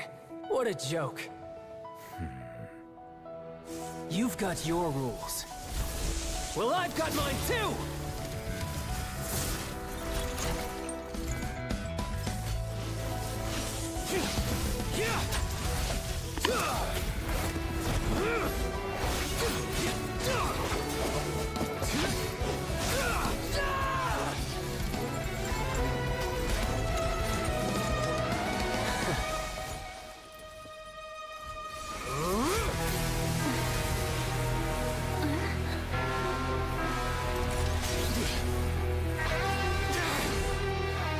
He's activating his spell legacy!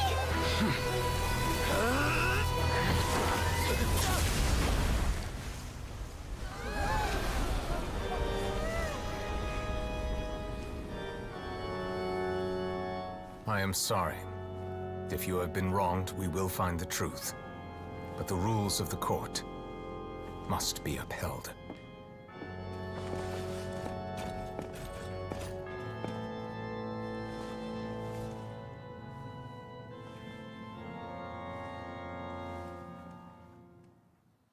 You like the true iron.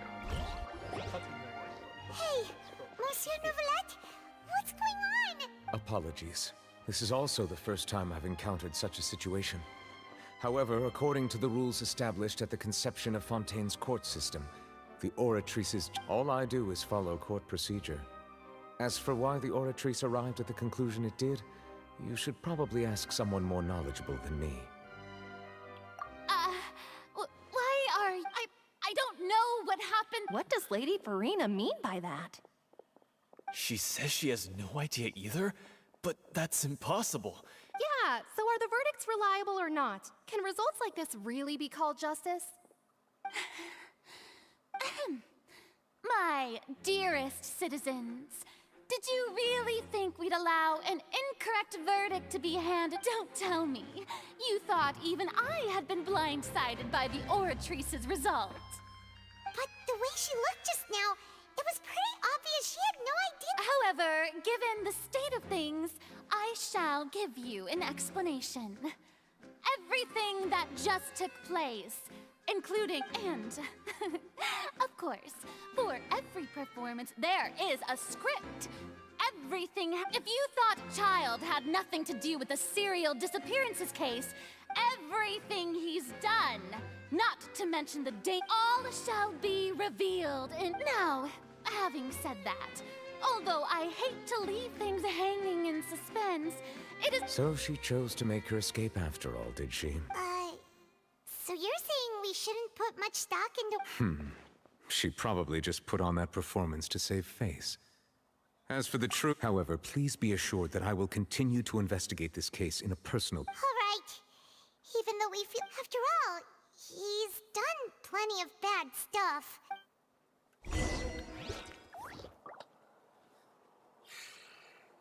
Lenny. Oh, Lenny. It's the reason that he came in because Lenny and Olivia were doing all very well. And they got involved there, so therefore the talking. He gets doing so there. But all I'm wondering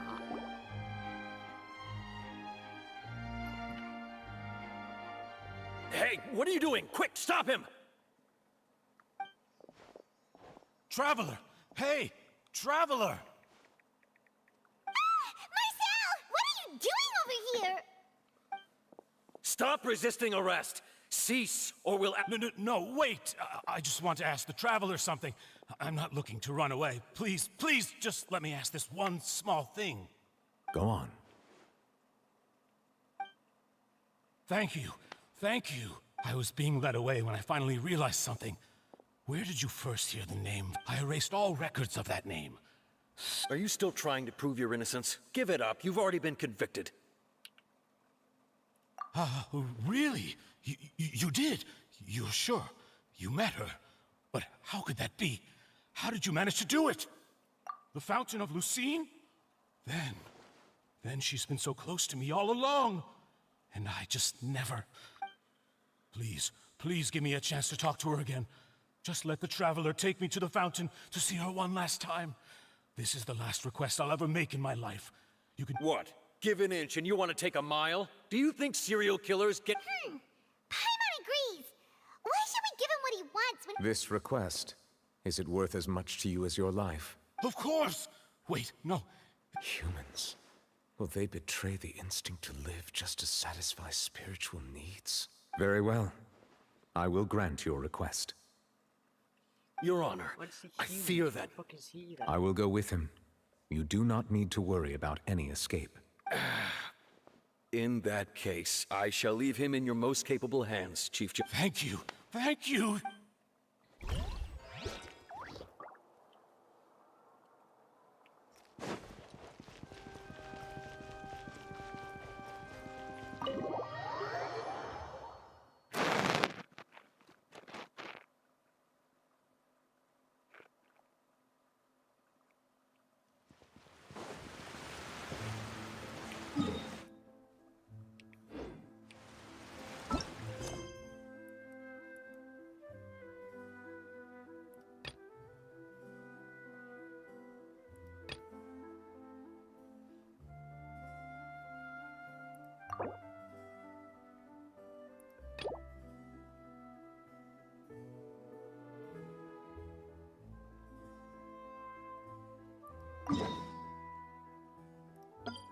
Fuck off, man. I don't want to do this shit side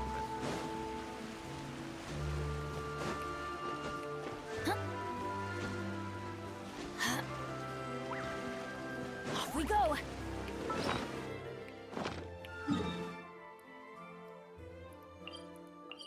The fountain's there, why is it?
Shut up, I don't give a shit about this. Fuck off.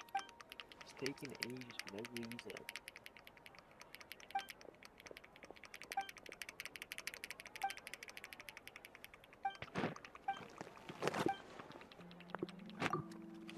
I actually have to discuss with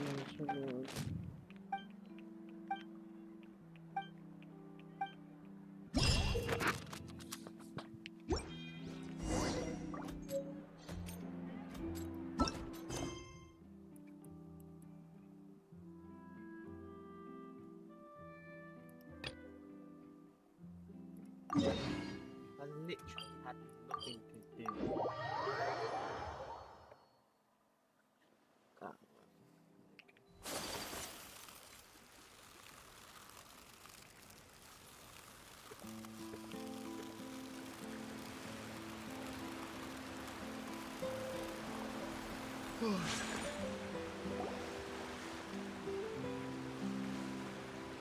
Is this the place? You said she's here, but what do I need to do to see her? Yeah, and even Paimon could hear her after drinking that thing. Vache. Ah! Yes, that's it. So you heard— Vinier, it's me! It's me! Vache? I'm here! I'm here! Where are you, Vinier? Hey, wait! Vinier, is that you? It's me, Vache! Vache? Why did you come? You look a lot older than I remember. How long has it been? It's been more than 20 years. I've suffered for over 20 years since the day you left. All this time, only the thought of bringing you back has kept me alive. Nothing else. I must be dreaming. Oh, Vinier, you are my everything. I really don't know how I could live without you. But Vache, if you ask me, if not for you, I would have finished my law degree and probably be— If not for you, I would have continued to pursue my love of the arts, and my works would have been displayed in the Palais Mermonia itself. If not for you, I would at least have been able to take care of my mother. It's all because of your selfishness, Vache. It's all because of you. You... Wait, you are not Vinier. You're right. I am not Vinier. I am the sacrifices. Every woman who died by your hand, as our bodies dissolved, our consciousnesses, our thoughts circulated endlessly within the primordial sea, and we were no longer individuals, but we became one. I'm Cressy. I'm Lemony. I'm Azine. The only one I am not is Vinier. Why? But then... She doesn't want to see you anymore. Every tendril of her consciousness is avoiding you. This is what you get for your selfishness. Your selfishness robbed us of our lives and our futures. You said time and time again that you'd do any and everything for her. But did you ever consider whether she'd want to see you do the things that you did? If she would despise you for what you— You are a liar, a heartless murderer, and a cowardly— The only thing you are not is Vinier's. From the moment your first victim died and her consciousness merged with Vinier's, she has had nothing but pure hatred for you.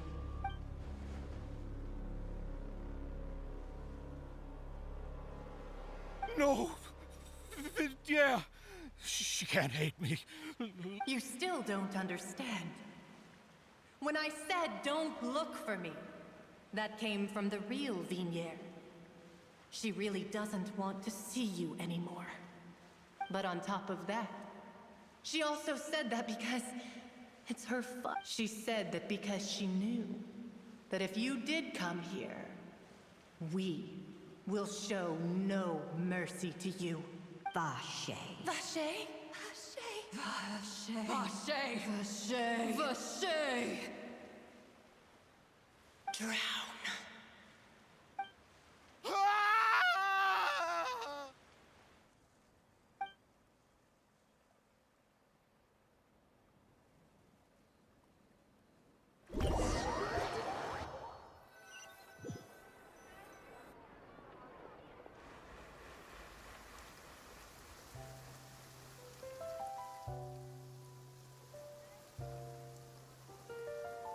Finally, we have some time to do shopping. Gosh, it's really been a long time since we've been able to relax. Ah, well met, partner. Even this weather can't put a damper on the... It's a pleasure to see you both again. Oh, hey, Navia! It's been a... Oh, now that I believe... It's just been... Everyone from Spina di Rosula organized a memorial for my father. We never held a memorial when he first died, since everyone knew... This time, though, everyone in Poisson, and even many... So his name's definitely been cleared now. That's what we like to hear. It's been the dearest wish of Demoiselle all along. That blasted stubborn fool. Oh, by the way, I ran into Charlotte just after I left the memorial service. Well, maybe it'd be more accurate to say I knew she would be there. Huh? So you know Charlotte too? The Charlotte? Journalist from the Steambird? Yeah, way back when I first became the president of the Spina di Rosula, she was all... I believe the story was called To be fair, though, it was a really flattering feature. She was trying to lean on our friendship to get me to do an exclusive... Oh yeah, she told us about that. She's always been... Anyway, I told her to make sure that when she writes about you guys entering the Opera House with the critical evidence... Oh, and in other news... Oh, are you two... While you were investigating Vache's headquarters, Claret, it was thanks to her that we were able to turn the tide. I wanted... Oh, that's great! Paimon also thought... Anyway, now that the case is... Oh, actually... What is it? I should pay a visit to my father's grave. And on top of that... Just... That... Miss Navia. Indeed. We want to... Sure thing. And in that case... Yeah, you're right.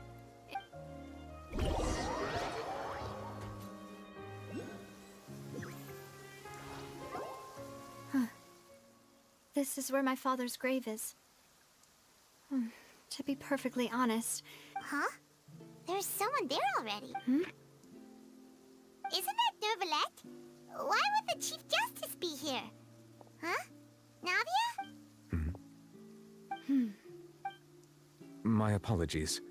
I should have asked. Don't say that. Sorry about that. Oh, I was trying to say there's no need for you to apologize. I wanted to show my father how much I've grown.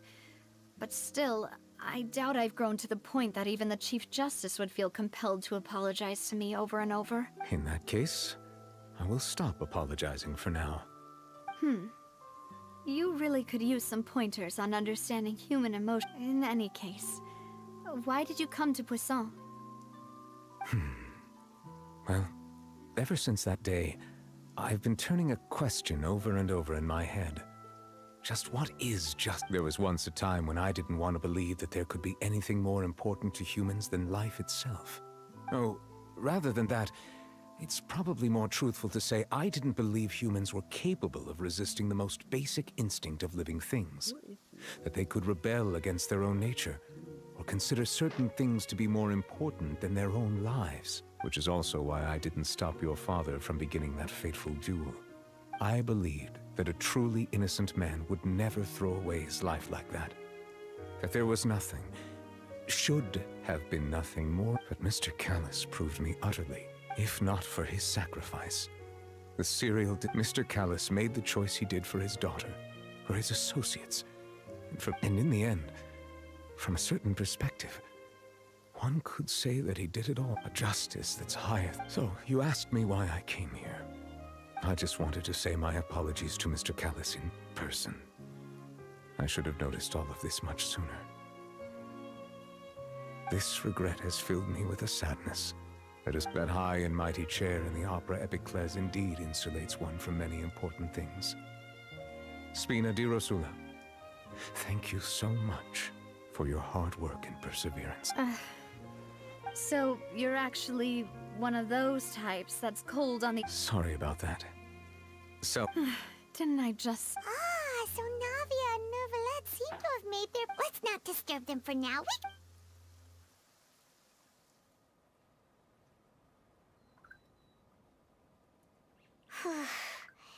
Paimon's never paid respects at someone's grave before. Did Paimon do anything rude there?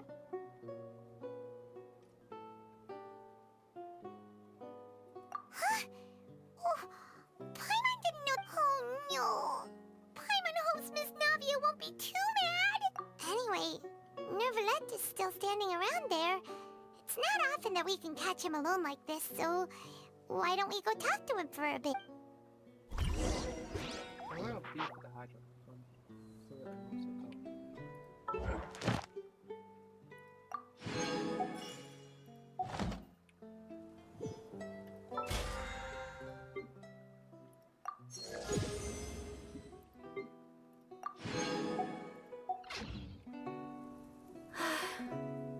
I only...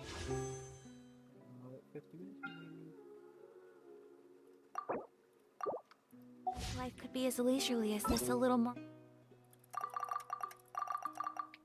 often. How greedy of me.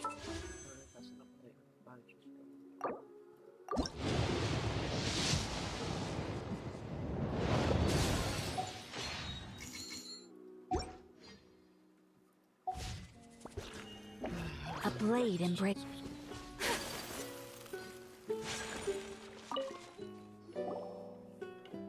Oh, it's you two. Did Miss Navia invite you? We ran into Navia on the streets today, so we just followed... I see, I see. Well, it's pretty hard to run into... Please feel free. Though outsiders, you helped us solve one of the greatest mysteries in Fontaine, and it... So, at court, the bad guys referred to that special water as water from the primordial sea, but what is it really? Truthfully, that name is already quite accurate. I can only surmise that Vacher and his ilk only learned of its nature and existence after extensive research. There used to be a special sea on the surface of this planet. The nature of its seawater was rather different from that of the sea we know today. Most of Tevat's life forms were first born in that special sea. You could say it nurtured much of the life on this planet. Huh. So it really was where everything began. It makes sense to... But today, the primordial sea no longer exists on the planet's surface. What Vacher discovered must have been some kind of special case, or a remnant from a truly ancient age. Huh. So that's how it is. Oh, you really know everything, Monsieur Neuvillette. But if that's the case, then why would people, at least people from Fontaine, dissolve in that kind of water? Indeed. Why would the primordial sea, which was known to engender and nurture life, suddenly reverse itself and devour life instead? To be frank, that also doesn't match my understanding of this world and its laws. There must still be some unknown secrets around the people of this land. Is there anything else you'd like to...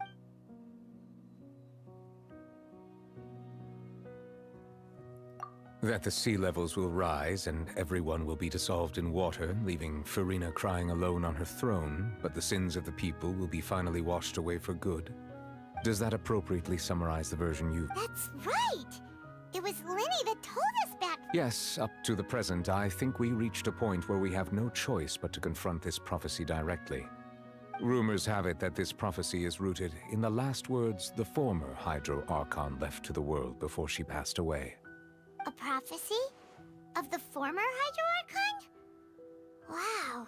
Two parts of the prophecy have already proven correct. The rising sea levels and the ability of the people of Fontaine to be dissolved. We should be more vigilant and stay on the watch for further signs. Speaking of the prophecy, Farina has also always taken it quite seriously. Indeed, She has been collecting information and intelligence from across Tevat for this purpose. If the rumors were true, then perhaps this prophecy is the conundrum left to Farina by her predecessor. But with Farina being the way she is, can we really... Is there anything else you'd like to ask? My apologies. My investigation. However, I still believe the judgment of the Oratrice was not rendered arbitrarily. But you... For many years, I have been quite aware that the Oratrice does not simply mechanically repeat the verdict that I give on each case. As a divinely created mechanism, the people's unified faith in the concept of justice is integrated into it. Not only can it produce the incredible power of indemnitium, but it likely also possesses other traits, such as self-awareness. Which is all to say, I've been prepared for a situation like... Huh. So when Lenny told us that he heard a human voice from the room where the Oratrice's core is stored... I was not aware such a thing had occurred. Perhaps that could serve to prove... In any case, I am inclined to believe that the Oratrice does have a methodology all its own. We just... Based on Farina's reaction, I doubt even she had any idea what was going on. She managed to blow... While we do intend to get to the bottom of this, for now, we regret to say that the Fatui Harbinger will just have to bide his time in the fortress of Meripede. If we did incorrectly convict him of crimes he did not commit, we will most certainly compensate him to... If you ask Paimon, the only compensation he'll want is a no-holds-barred fight with you. Is there anything else you... Your sibling, another blonde-haired traveler. I'm sorry, but I've never seen anyone who matches that description. If he ever stepped foot in Fontaine, I'm sure he followed our laws to the letter, and had no reason to appear on the stage of the opera Epiclese. Is there anything else you... Very well. It was my honor to provide you with what answers I could. I very much enjoyed conversing with you.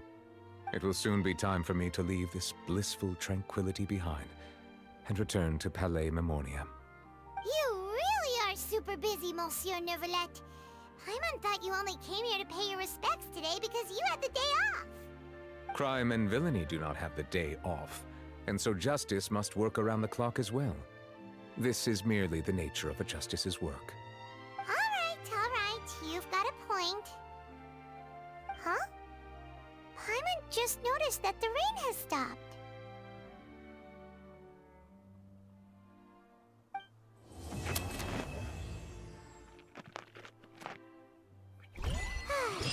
You know, we've been walking around for a while now.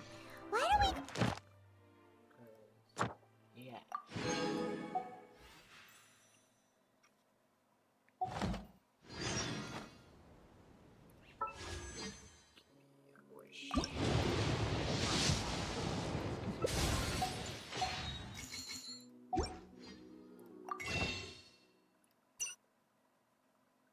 Never mind, it's like 12 days now.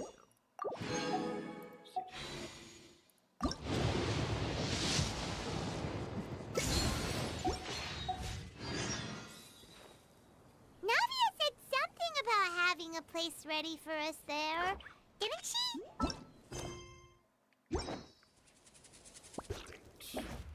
will be back. I think I'm gonna shower, 'cause I need to. A blade embraces its duty, as a jeweler cherishes their gems. Back in a minute. Well, back in probably like 10 minutes.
Right, I'm back.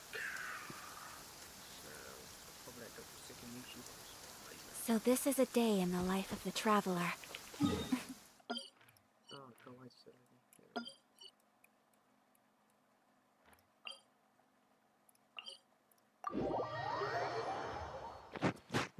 Lava, chicken.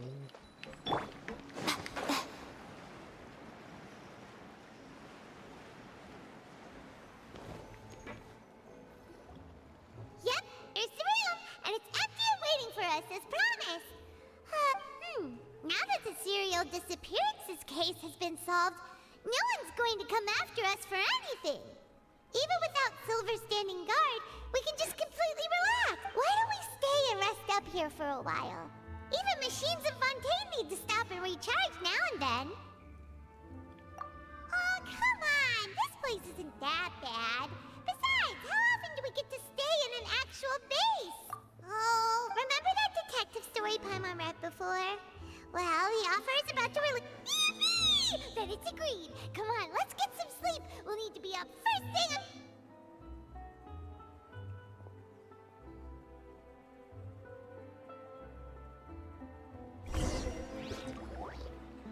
Paimon didn't expect that style at all. Even though it's a detective novel, it's also like a social documentary. Whew, it's actually pretty good. No! Paimon just spends a bit more time sleeping than you, that's all. Excuse me, but do you know if the Traveler and Paimon are lodging here? Huh? Who are you? Paimon doesn't recall seeing you A blonde traveler and a chatty little fairy. Phew, looks like I found the place. Good thing I asked the Spina di Rosula. See? Hey, what do you mean by chatty? Paimon's always careful not to talk too much. Most of the time, anyway. It's an honor to meet you both. I was sent from the Palais Mermonia. Monsieur Nourilette wishes to see you. It seems he has something important to discuss in person. Nourilette? He wants to see us again already? Huh. We talked so much the last time we met. I am not privy to the details. It would be best if you came to the Palais Mermonia Lies. and asked Monsieur Nourilette in person. I hate cake so If much. you say so, I don't like but thinking it. Paimon has a bad feeling about this. Now that I've delivered the message, I'll take my leave. Thanks! We haven't left the room for a few days, so we'll head over once we've freshened up a bit.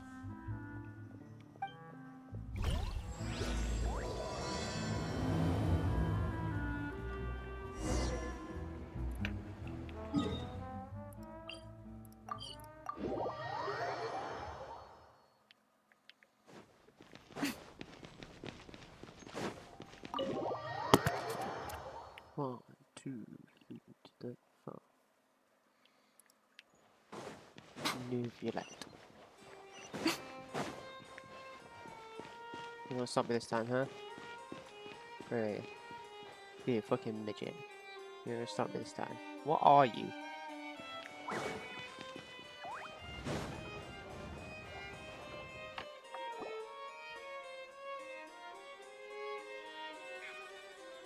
Nourilette! We're here! Did you want to see us about something? Huh? Why were you just standing there? Yes, I did send someone to fetch you. But as for what I'd like to discuss next, Given that we've already made the trip here, you should just tell us. I do indeed have something I'd like to ask you to do. However, you should wait until after I tell you the details. The situation... If I'm understanding you correctly, the Snezhnayan Harbinger known as the Knave has essentially requested a diplomatic meeting with you, correct? I heard that she was originally from Fontaine, but for her to suddenly arrive here and abruptly request such a meeting like this, I sincerely advise you to refuse her invitation outright. I'm sure you're aware that her purpose is most likely related to Child's recent predicament. We convicted one of the Snezhnayan Harbingers in a court of law, but we have yet to provide any form of detailed report on the matter. This does indeed provide an opportunity for Snezhnaya to put pressure on us. I believe we should adopt an evasive stance until we can provide a proper explanation and have a preliminary plan on how to deal with the matter. No, we shouldn't. I think we should agree to the meeting. Oh? Well, you see, we are the ones that owe an explanation. It's like a fight between two friends.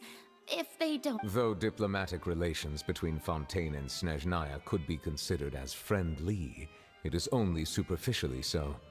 You wouldn't go so far as to say that on... It was just an analogy. An analogy, okay? Moreover, even if we were to talk in person, if we don't have sufficient information prepared, it is quite I don't think we should overthink those possibilities yet. Ahem. Even if the logic of the divine is not immediately apparent, its wisdom will only be Besides, you'll be at the meeting. If any problems do pop up... I must clarify that interacting and communicating with people outside of court is not my cup of tea. It seems you... But more importantly, when did I agree to join... You mean you won't come? No, that won't do. I can't go to the meeting alone. You have to accompany me. Lady Farina, could there be something else regarding this matter that is being kept from me? No, not at all.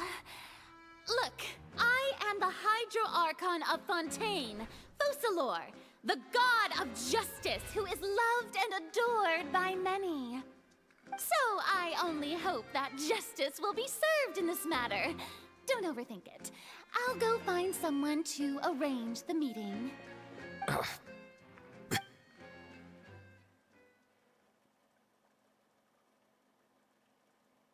Though it could officially be considered a diplomatic conference, I prefer to see our meeting today as an ordinary tea party.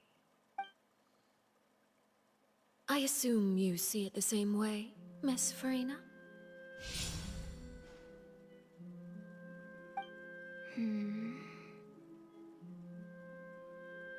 Lady Farina? Yes, that's right. Just like you said, a tea party. I should thank you for providing the pastries. They look delectable. To make this tea party even more lively, I've invited someone... It's a pleasure to meet you, Monsieur Neuvillette. I was born in Fontaine, so naturally, there's no need to introduce the nation's revered Eudex to me. Hello. The pleasure is all... First, I would like to thank the two of you.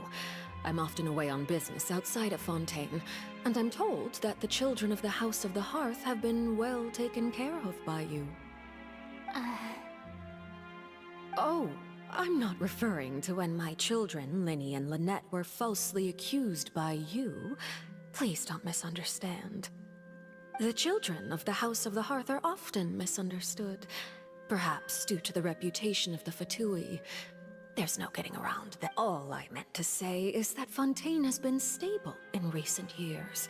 The people are well. That is something truly worth cherishing, and no one wishes to disrupt such peace. Now then, you have come regarding the matter of child, correct? Well, yes. It appears the ever-busy Eudex Neuvillette doesn't wish to waste time with diplomatic pleasantries, and hopes that we can get... Yes, as you surmised. As we are both diplomats from Snezhnaya, as well as Fatui Harbingers, Child and I have always been colleagues. Were anything to happen in Fontaine, So now, in my capacity as his attorney, I request that Child be turned over to Snezhnaya. We have a responsibility to cooperate with Fontaine. The rules governing attorneys only apply before a trial has concluded. Since a verdict has already been rendered, we see the case as settled.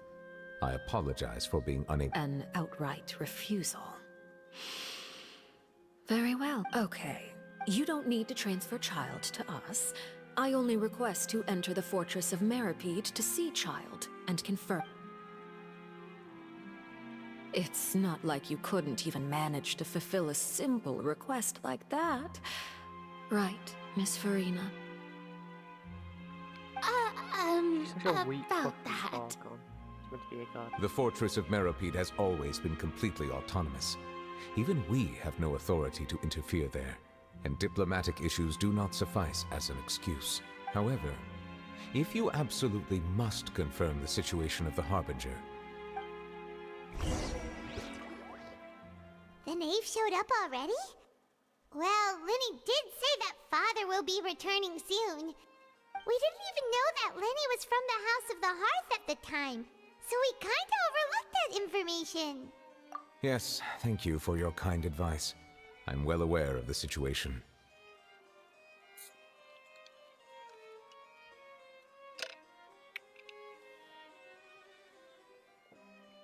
I also noticed that Lady Farina acts a little odd and unnatural whenever I bring up matters related to the Knave. Could the knave be threatening Lady Farina? If that were the case, then why wouldn't Lady Farina inform me? And what means could the Knave possibly have to twist the arm of an Archon? So maybe that's not very likely. Even though Farina can act a little weird at times. In reality, this problem is even more thorny than it appears. According to reports from the Fortress of Meropide, Child recently disappeared under mysterious circumstance. The details are still unclear. We cannot rule out an escape, but there have also been no reports of him outside of the Fortress of Meropide. Special guards oversee the fortress, and its internal systems are extensive. Combined with the special characteristics of the surrounding terrain, an escape should not be possible. I suspect that there's something else behind Child's disappearance. Your turn to water. I was only willing to share this information with you because you are friends of Child, and it is my duty to see justice done. So this is what you wanted to see us about before. Yes. I would like you to go to the Fortress of Meropide and investigate Child's disappearance. This was my proposal during our meeting with the Knave. Rather than allowing her to intervene, I offered to send someone to find out about Child's situation and report back to her in detail. The Knave did not seem satisfied by my proposal, but she still agreed to go along with it for the time being. Her words were, "We will talk more once we have that report." So that means we bought ourselves some time. Firstly, you're already acquainted with Child.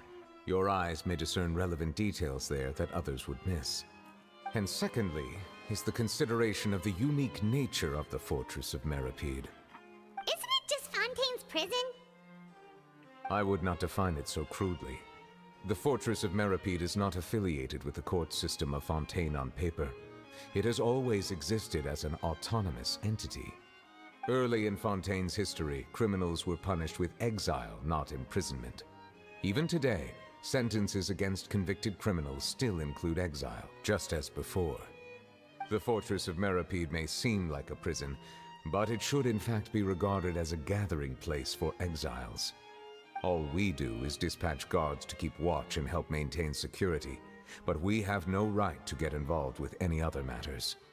Although I do have a personal relationship with the administrator there, neither myself nor the courts have the right to be directly involved with the investigation, no matter how serious the grounds. Oh, Paimon gets it now. That's why you need us. Correct. I will arrange false charges against you so that you may secretly investigate inside the fortress during your detention. This will save us a lot of unnecessary trouble. So, are you two willing to accept my proposal? Yeah, no matter how you look at it, it seems we're the best choice. Alright, we hereby accept this difficult task. Reluctantly. You two have my sincere thanks. This matter is of critical importance to Fontaine's current situation. Also, I hope that both of you can keep this operation a secret. We will rendezvous at the Fortress of Meropide's entrance on Erinius once you've prepared yourselves. I will arrange for someone to take you inside. Prepared ourselves? Is there something we need to prepare? Perhaps you could enjoy a good meal and have a nice bath. I'm afraid that living conditions inside the fortress are nothing like those on the outside world. Alright! Even though we'll be there on trumped-up charges, we'll be in prison for real.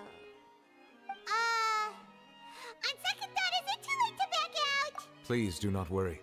Since you are sacrificing both your time and quality of life for the sake of delivering this report, You will be compensated according to the highest standards permitted to legal staff, regardless of the outcome.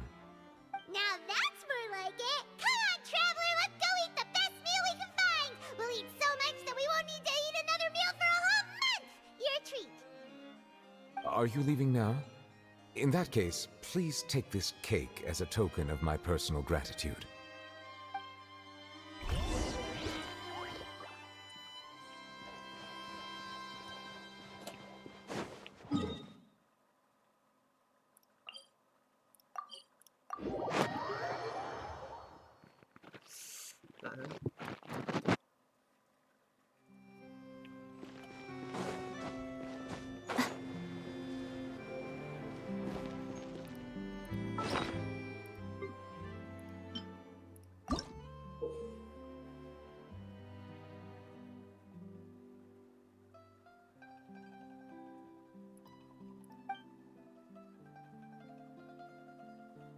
Oh, that's superpowered, isn't it?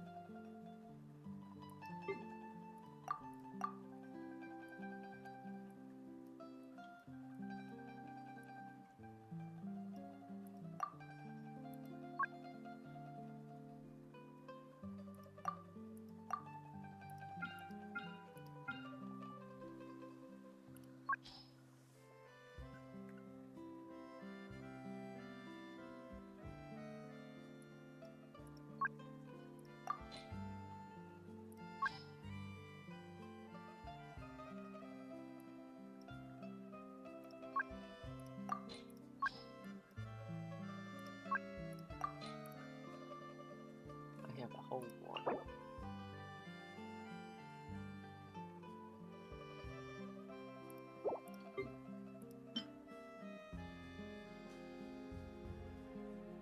Hell no. Why is she not out? Most humans could have the...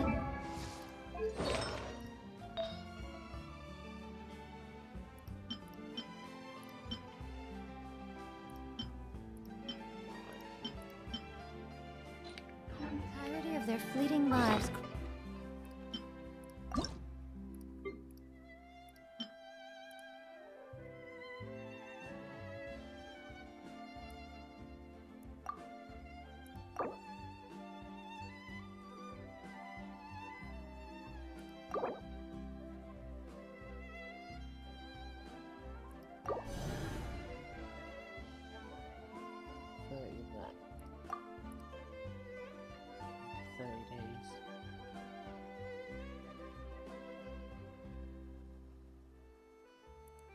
Shit. Oh, okay, right. I know what we'll do then. It's just to get the fucking pain in my arse out of the way. Getting a pyro one of you. Cost 4.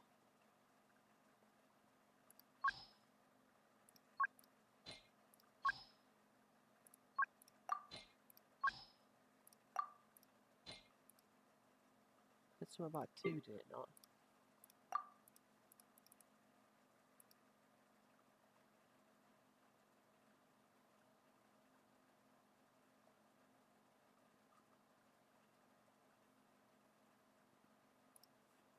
Oh, okay, I think I see. Chronicled in but a few short lines. I literally got rid of all my 5-star artifacts basically. Shit.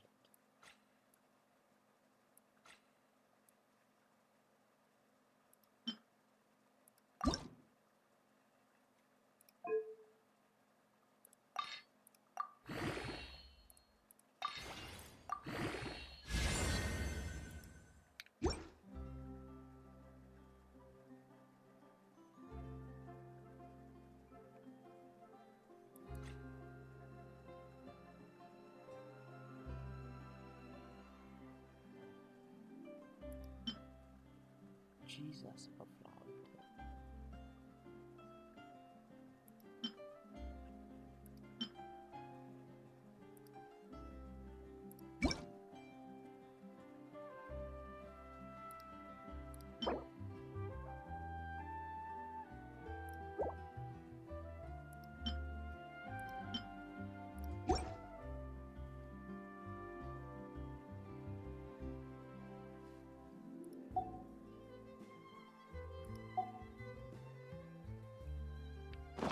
Stories really make for terrible.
That's insane. I'm not even in that one.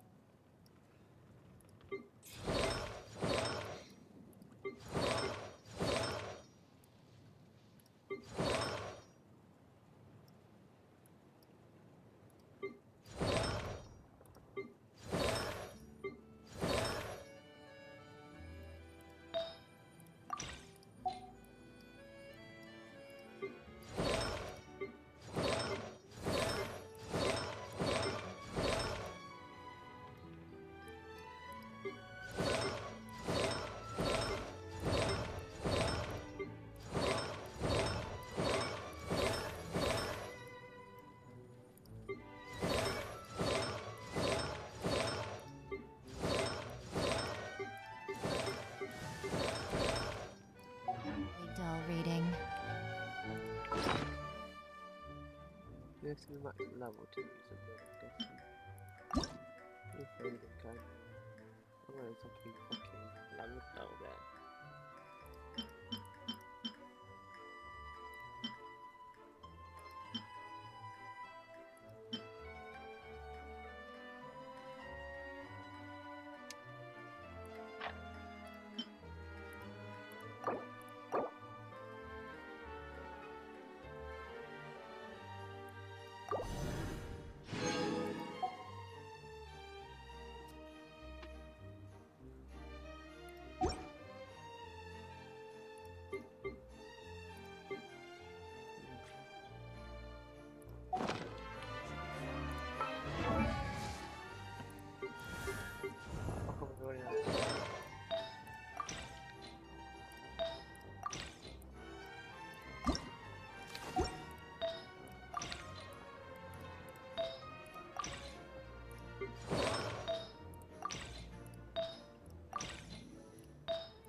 Kind of shit.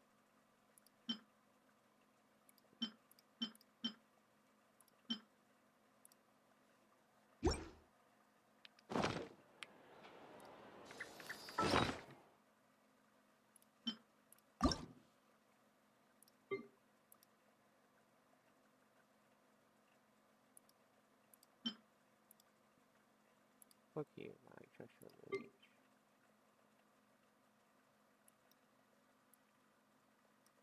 It costs one just to make it.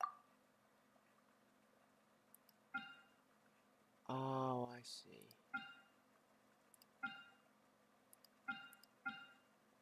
Fuck's sake.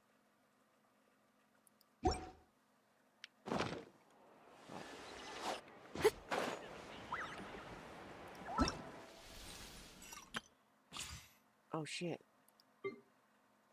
Anybody's out, and it's them two. Really?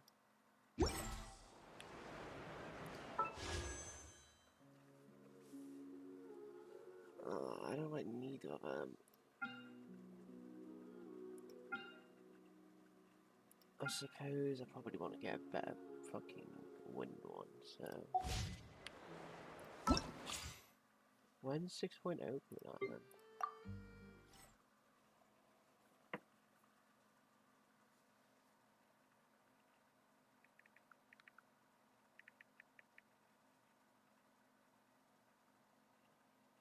September 10th.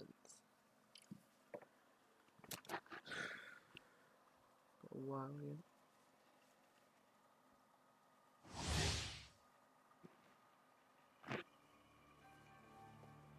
Try to send them into skills advisor to mount soul sniper ritual, stay able and move swiftly. Charge attacks. Element type of your party members, elemental burst, element type of your party members.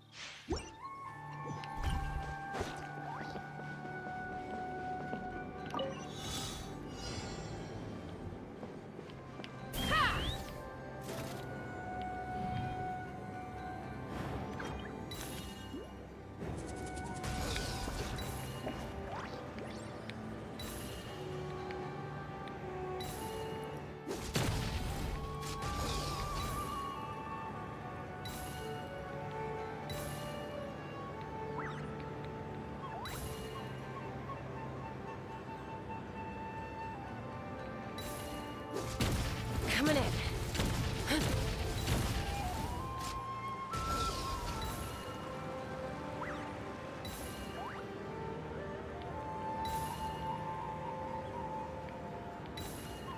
Just kind of shit. I don't want to do style.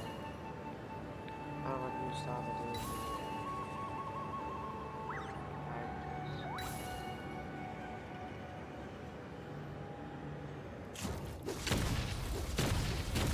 Scared of fire?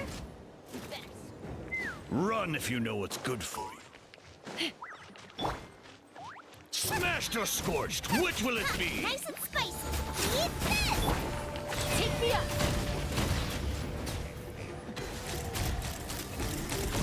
Locked on! Pretty good. That's all I've got.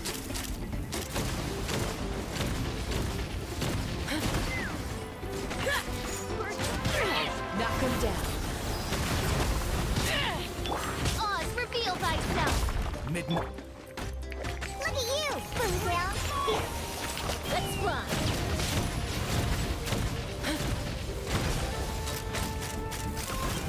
Open fire! Coming in. Fire in the hole! I got it! Cool it down a notch.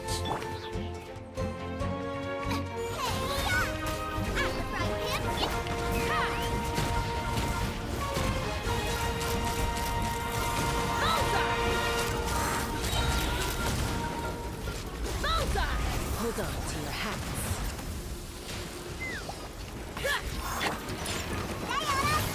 As you wish, main Fräulein.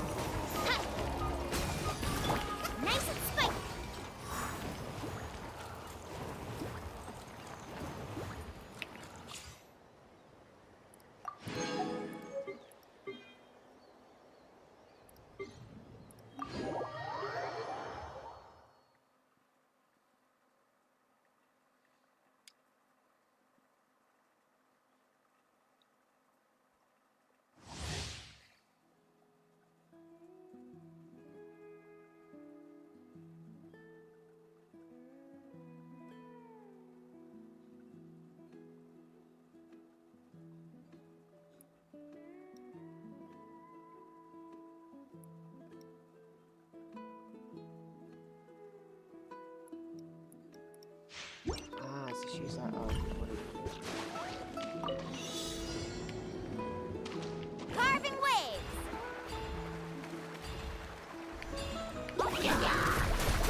might pull first person because fucking hell, she's strong.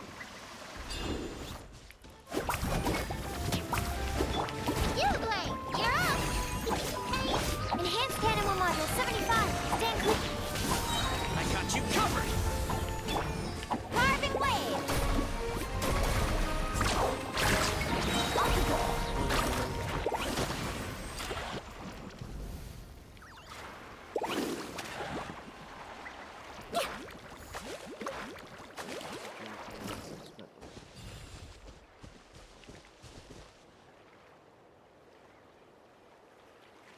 Let's ride!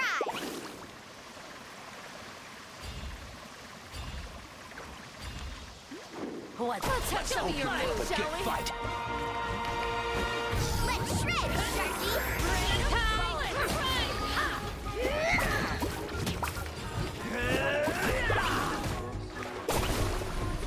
The tide rises!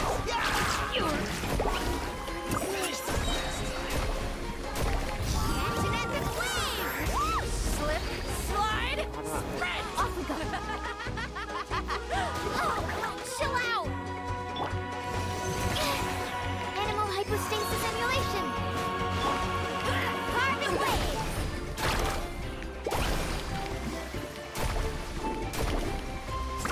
Amazing!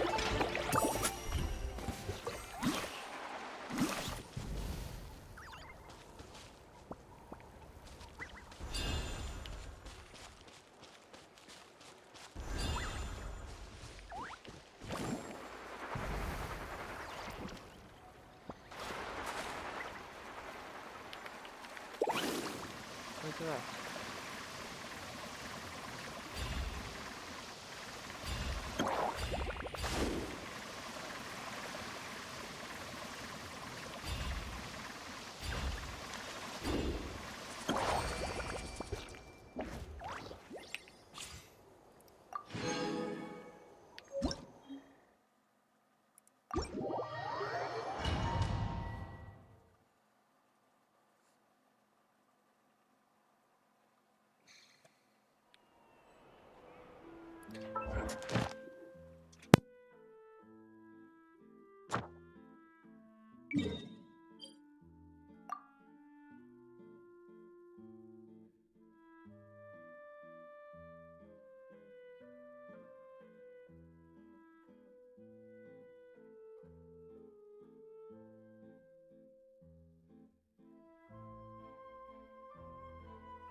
So there is a major controversial discussion currently going online about Ryo from Gachiakuta. Now, even before the anime started releasing, it was well established in the manga that Ryo is pretty skinny. And in episode 3 when she was first introduced, as well as episode 4 where she fought that trash beast, she didn't look that much different from the manga. However, this all started in the latest episode during Rudo's welcome party where she looked well skinnier. This brought up comments such as, now that it's animated, I feel even worse for Ryo, or this girl really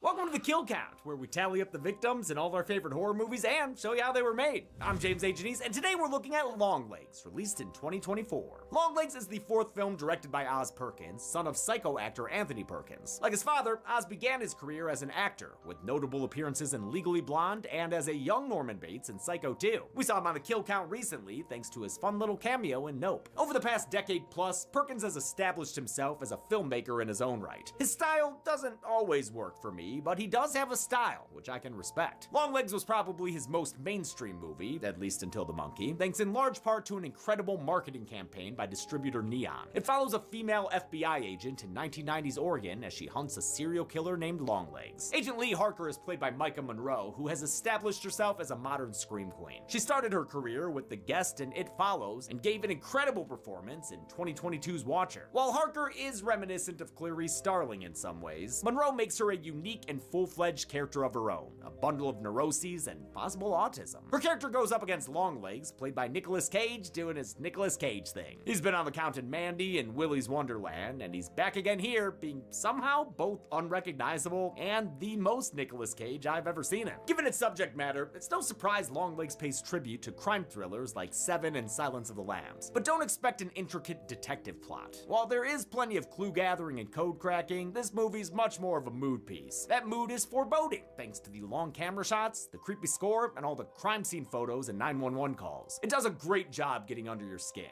This thing is a nightmare, but also, like, kind of a cozy one. It's like a nightmare you could curl up on the carpet with. It's like a long dream. And so dark. I know that didn't work for everyone, especially people wanting something more grounded.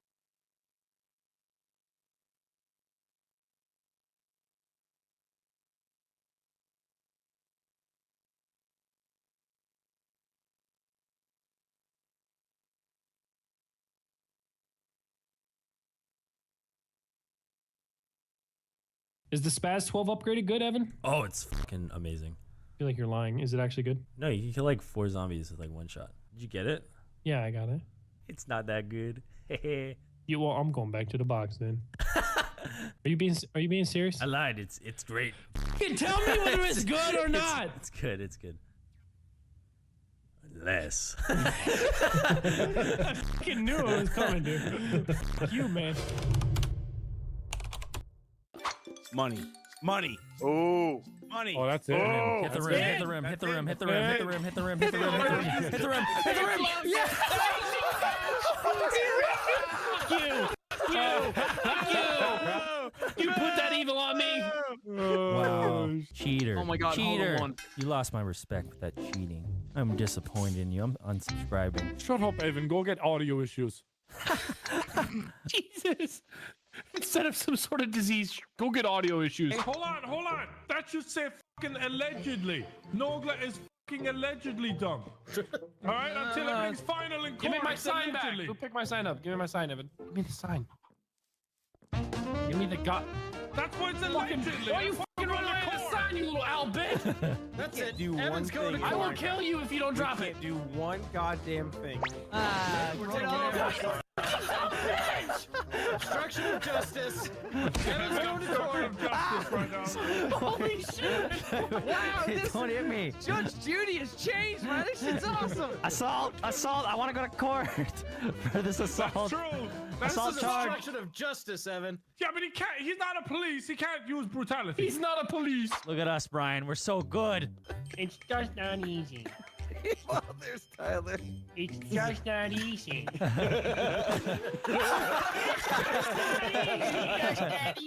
It's all just not easy. It's just not easy. It's so easy. Fuck you guys. I got a par. That's good. That's good. Shut up. You know what par means? Par means that's normal. A bird means you did better. Me in the. Come on, man. And where? Where? The He's ass. looking it up Rock for the the asshole. imagination. Hey, Delirious, where you at? Yo. Come here. Come here. Hurry. Here. I want to show you something. Here, there's a guy All right. above you. There's a guy up here. Shit. All right, hold on. Check this out. Watch what I look like if you stand on the other side of that car. Watch this. Gotcha, bitch. Where'd he How go? did you do that? How did you do There's that? a claymore there. Oh my god. Fuck you. As soon as I saw, I knew I was fucked. Did y'all hear me at all scream before I died? No. I screamed. I was like, what the fuck? Yeah, how did you not die, Evan? You think the car would have killed both of you? I had flak jacket. Flak jacket! Alright. Okay. Oh, shit. What was that instant fucking... Hey! No, we gotta build a bridge. We gotta build a bridge. Yeah, we gotta go. Fucking game it. Jesus Christ. Just lay on top of us. Stop Move to the right moving. a little bit. No, we. Wiggle. Catch Ronos, catch him. Catch him. Oh, motherfucker. Oh my God. Why did we play this with Evan? Why did we play with Evan? Catch him. Evan, jump off and die and land on purple. There you go. Land on purple. Land on purple. Land on this side. Right. You are a bitch. Oh my god. Got it. There you go. All right, we need you. Now red. Move over. Red. There we go. All right, now what? Jump, Ronos. Yeah. Get the new car. Let me take a fucking look at it there, bud. Come check out mine. Mine looks beautiful. Gotta take a picture with the old Snapmatic. Wow, you fucking dick!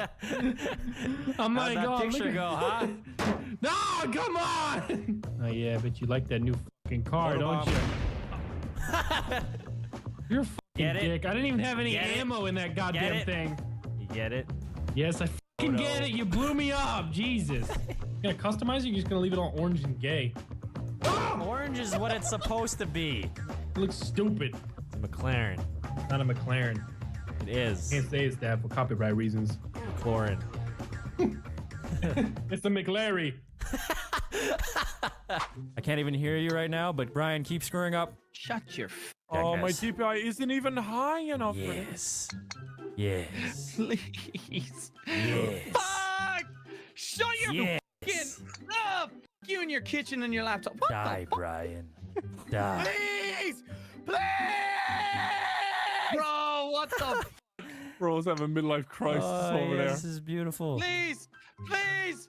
No! Oh, No! I'm hitting it way too hard. In. Brian Michael rim job. I'm That's all it. ever strong. No! My shoulder's out of socket. Please. Where Brian's even trying? Can't even, doesn't even look like he's trying anymore. Last shot, folks. Here we go. Something is, I am trying. Come on. Please, please, please, please. I just This whatever. game. Whatever. Are you still there, Wildcat? Yes. Yeah. You still in that closet? I mean, You motherfucker. He's in the closet, fuck. he's not. He's not in the. Oh. Whoa. No, he's not. He's not in the closet. He's a mega. No, gravity! How? How, dude? Evan, you're a fucking bitch. Go back to your home. Class. There will be an announcement. There will be an announcement. You'll know what it is. Do coke in the corner over there. Hey, yo, what? Well, so far so good. Evan's patience irritates me. I did it. You guys, your patience makes me angry. Oh man, if you guys only knew. Did you? You were in the back, weren't you? Because I passed you. Nah. Evan. Oh fucking God. You don't see. You don't see the hole. Oh, thank God. Move. Dad, if How much this you want to pay me? did it count, Scott? Okay, Jesus Nothing. Christ. If it didn't, I don't care that much. I'll pay you that we don't have to play this fucking game. Did you see the hole in the hand? What? Shut up. Are you kidding me? What? That I hand did I look kept back. trying to avoid had a fucking hand in it. Fill in those two with white. Fill in those two with white. And then over here, that one over there. Yep. Okay. Wait, what color is that? We don't have that color. I didn't make that color. Oh, fuck. Okay. You son of a fucking bitch. You stupid fucking idiot. Grab the other color. No, I didn't make the color. Because in the interest of time, we must do this. Jump There you go. There you go. All right, Vanos, Okay. get up there. Vanos, get up there. Come on, Vanos. Come on, Evan. Come on. Come on, Evan. Come on. Use us to get more subscribers. Get up there, Vanos. Evan. Come on, Evan. Oh my god. Oh my god. Come on! Oh my gosh. Okay, let's see if this works. Like this. There you go. There you go. Now, Marcel, jump. We don't there know. you go. We don't know. The button. Leave us behind like you've done. Press the button. guys. Evan, press the button. Go press the button. Press the button. Long Why did live we the let Lion him get up King. there? What do? Press the Oh, jump. button up here. Press the button. Press the button. No. Go right. Dead man. It is right there. All right. Left. Ah! Need to take a picture of the Not so Jesus. He said it with urgency. At least use the roads. Okay, go straight. Straight. Shit. It's shit. No. Make the turn. Oh my god. Well, you said it so abruptly. Straight. Must have been left. Can you tell me which way to go? Turn right. Right. Fuck's sake. Are you guys having fun over there? That's not it. Keep going. Alright, calm down. Last one. I'm going blue and orange. Blue and orange. Jump. Blue and orange. Everyone needs to be up. Everyone needs to be There up. we go.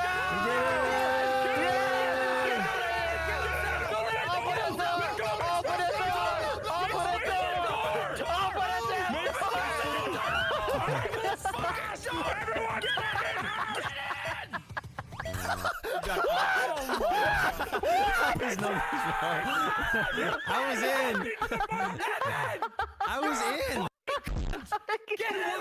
Whatever, dude. Everyone saw it. Everyone saw it.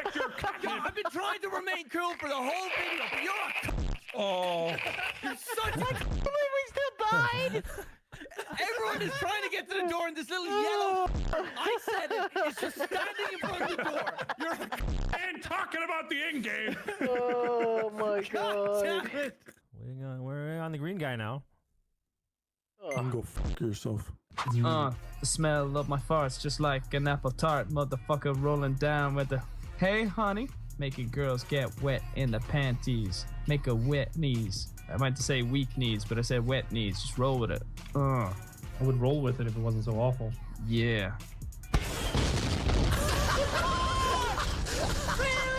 You didn't see him just standing there with an RPG? My job here's. Cut off so hard. You leave the fucking store. Just intentionally cut himself off. I don't know if you do it in that order or in the opposite order. If you press triangle and then press Oh wait, I did square. it. I did it. Did I do How'd it? you- I how'd you did do it. it? I Did did you- it. I did what did you you said press to do. I did what you said to do. Yes. What, you did Give what it to Louis me. said to do or no, what I said to do? What you said. I did it. Yeah, it looks the same. Wait, I can't do it. is it called something else though? I can't do Like it. Core, Marath, Arb, wow. I can't do it, Evan. You pressed Y or triangle and then did it. You're just not good enough, man. Did you press triangle and then square or square and then triangle? You sound like someone in preschool talking about shapes. Shut the fuck! It won't work! Match the shapes up. You could do it, man. I fucking hate you right now. It won't work, dude. As soon as you press triangle, you press square. Like, right away. Like, don't even wait. There you go, I you did Hey, I it! did it! Hey, what's up with that? Congratulations! That was fucking easy as titties. I got to pack a punch. Karmarath Arbugwath. Yeah, how do you pronounce that? I was gonna say, like... The Karmarath Arbugwath. Hey, you guys ready for me to pack a punch my wonder gun? Here I go. Look. Oh, wow, you have a... Oh, you have a squirt gun. Nice. Look at least I got this. Oh yeah, but your gun does that. Look what mine does. Pow! Fucking sucks him up into a red black hole. Fucks his parents. What? You heard me. Don't jump in that black hole. Your parents will die. Wait.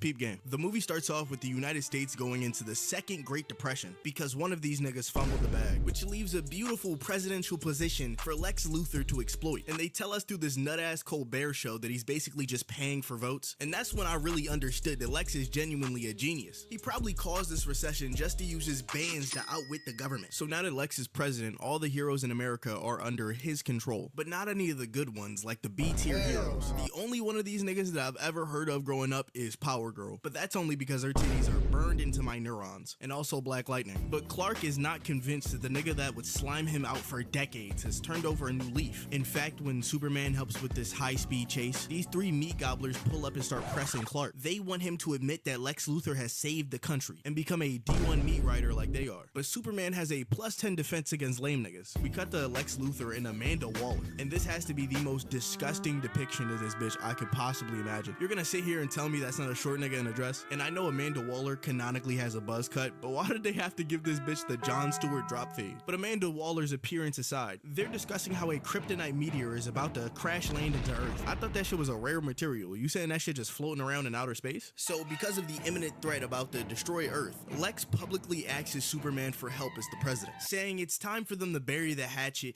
and lock in for the good of humanity. And this nigga Superman is in the Batcave watching this announcement the entire time. He dips out to go link up with Lex to try to see how he can help out with the meteor. And they're chatting when Superman starts to feel woozy as hell. And Lex is cheesing in his face like he just put a Perk 500 in his drink. Lex Luthor rage bait needs to be studied. Turns out the bodyguard right behind him is actually Metallo, an automaton completely powered by kryptonite. Superman tosses this nigga aside to deal with his symptoms, and Metallo starts going to work on this nigga's cheekbones. He saw that Superman was touchable and took his chance, but Clark counters the whole situation and vehicularly slaughters this nigga.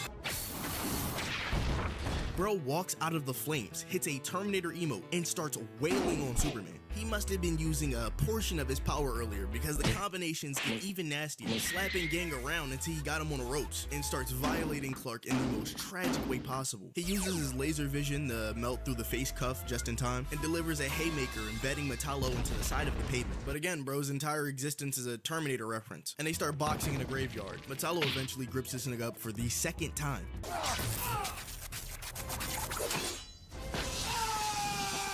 Tries to get Clark away from the kryptonite, but this nigga gets gripped up just like Superman did. I don't know why bro feels the need to spam. He gets his arm chopped off with heat vision, so with no other options left, Metallo takes a more YN approach and forms a gun around a piece of kryptonite, puts a bullet in Clark's chest, literally putting him in a grave. So Batman puts a bomb on this nigga and hops down to go do surgery on Superman immediately. Clark is cracking jokes and shit while being operated on until Metallo reforms and buries them both alive, and they escape by blasting a hole into the sewers. Batman drags him to a secret entrance of the Batcave to have Alfred extract the rest of the bullet, just in time to see Lex framing him for the murder of his bodyguard on national television, with the only ones believing in his innocence being Power Girl and Batman. So the world's finest goes to prove his innocence by doing an autopsy on the body. Obviously the body doesn't belong to Metallo, but while they're leaving, they get jumped by the entire rogue gallery. Literally every D-tier villain you can think of. Like, why the fuck is Captain Cold trying to get a bounty on Superman? Screech tries to attack Superman and gets dragged to the stratosphere and suffocated, just as every single ice-themed villain is freezing Batman at once. So Clark starts raining heat vision down on these niggas like a fighter jet. So after all the ice-themed heroes get packed up, Solomon Grundy and this nigga I've never seen in my life before pull up like they're on a mission, sends one of them Tony Stark chest beams at Superman,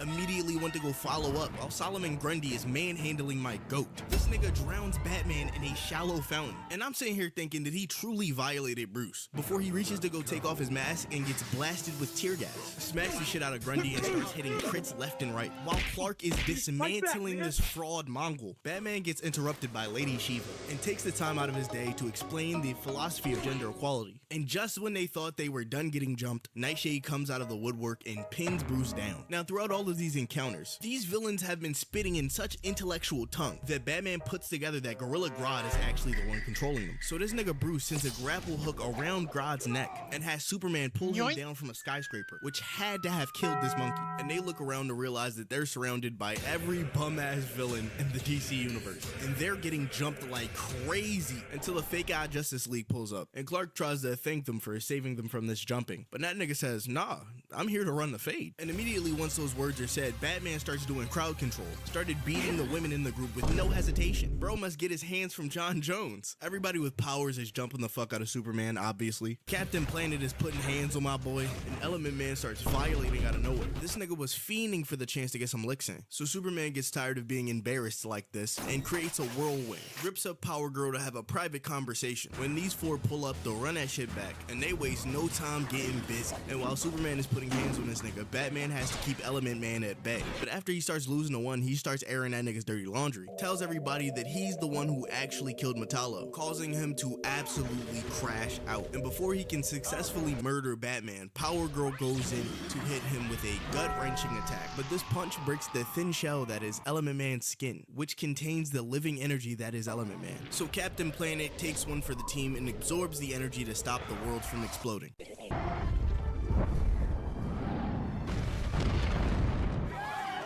I'm not going to say I told you so. General, what the hell happened? We didn't take into account all that radiation. So he's just in his office tweaking while Superman and Batman are trying to find information about the meteor. When Shazam sneaks Superman out of nowhere, and Hawkman grabs Batman in a fucking net while Clark is smacking this nigga around. When Superman gets his punch gripped mid-swing, Shazam breaks bro up, grabs the back of Clark's scalp, and tosses gang into the ground. But Batman pulls some elite comms, gets out of the netting, and they perform one of the world's finest maneuvers right before our very eye. Meanwhile, the entire world is descending into chaos, with the meteor about to end all life and Lex failing to stop it. So Amanda Waller goes to talk to Lex, being the president, and catches this nigga in the middle of injecting himself with Trent. Bro's been juicing with a mixture of liquid kryptonite and a number of steroids, causing him to be even more tweaked out than usual. He tells Amanda that he's completely fine with the meteor hitting. He intends to rule the planet after most of it is destroyed by the meteor, and then tries to seduce her for some reason. Let a nigga slip it in. Why you acting like this? Don't come to my crib thinking that we just go chill. You threw on Netflix, you listen to my music. Just let a nigga smash, please.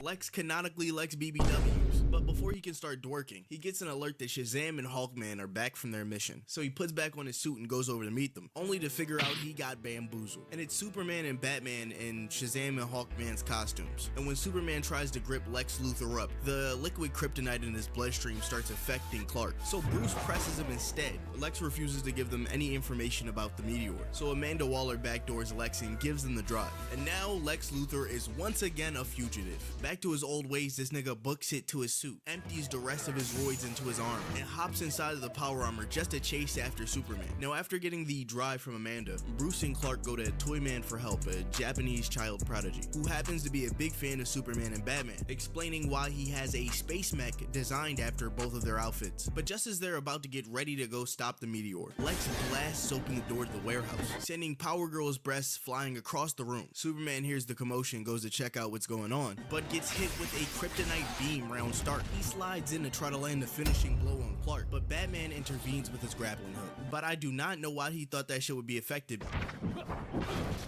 And Lex starts beating the shit out of Superman while giving his signature D1 hater speech, explaining how there isn't a morning he wakes up and doesn't want to run Superman's fade. But before this dumbass finishes him off, he has to go try to stop Toymaster from saving everybody from the missile and destroys the control system, forcing the once remote control robot to be manually piloted. So Batman chooses to pilot the robot, sacrificing himself in a suicide mission for the planet. And after seeing that shit, Superman don't even care about the kryptonite anymore. He starts beating the dog shit out of Lex, so bad that this nigga tried to flee the scene, only to get chased down and his armor destroyed in mid-air. And Superman is like this close to killing bro and being done with it, but he looks up to see the nobility of Batman's sacrifice and decides to let him off with some mild liver damage.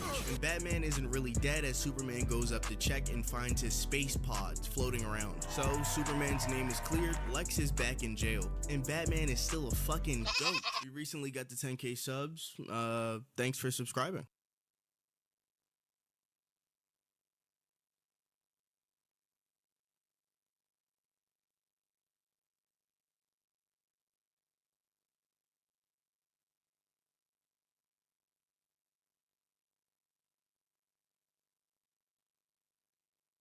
Big mistake from the community because an official artwork from Genshin Impact was accused for allegedly using AI, but these people were so quick to jump to assumptions because apparently they were so wrong. So Genshin did a promotion for the return of Mavuika's banner, which included a picture of Mavuika's sister Hine. Immediately, fans noticed that the picture was so out of place because in here, Hine is seen with Mavuika with 3 hands, which angers the fans, saying that MiHoYo has reached a new low for using AI. However, there's many grounds to believe that this is not AI because the illustrator could have just forgotten to hide a layer. But the most damning evidence is that the picture in question came from a PV that already existed, and obviously in here, she only has 2 hands. Big mistake from the community because an official artwork from Genshin Impact was accused.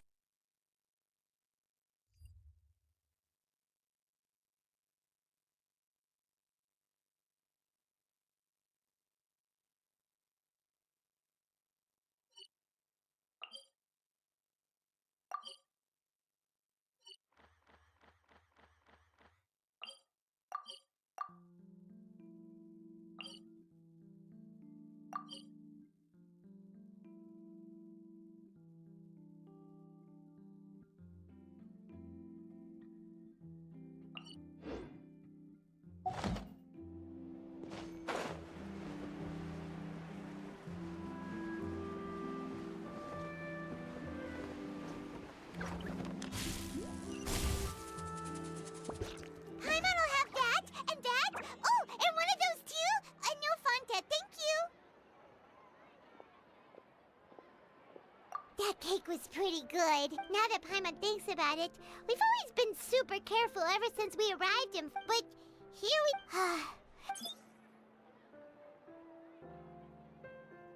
Oh, what is that I hear? Is it the taste? Hey, you can't hear a taste. Oh, don't remind me. I invited an eyewitness to a case to eat here, and I was planning to get some great material out of him. Calm down, calm down.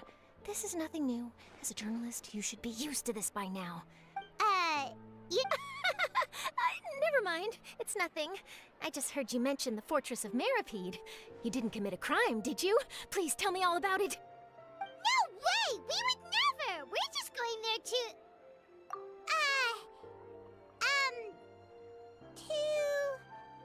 Oh no, Paimon almost forgot that Neverlet told us to keep it a secret!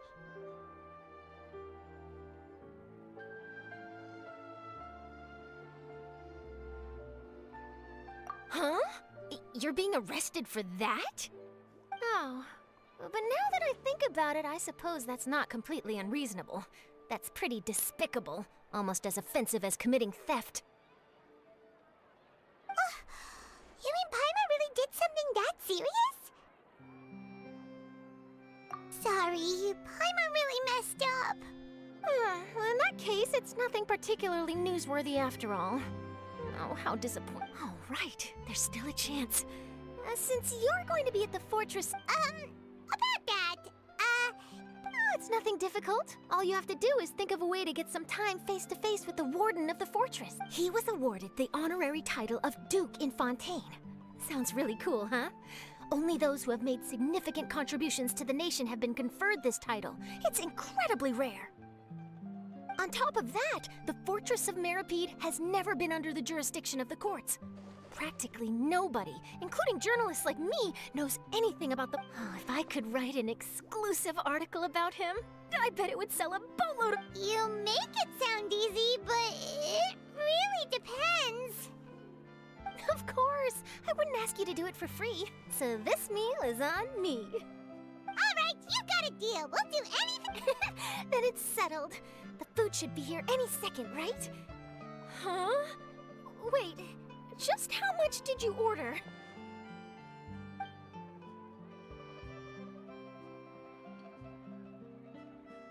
Oh, Paimon's so full.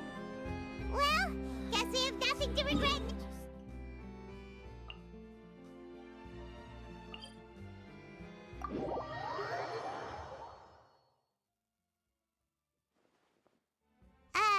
Wait. Paimon just said something really ominous, didn't she?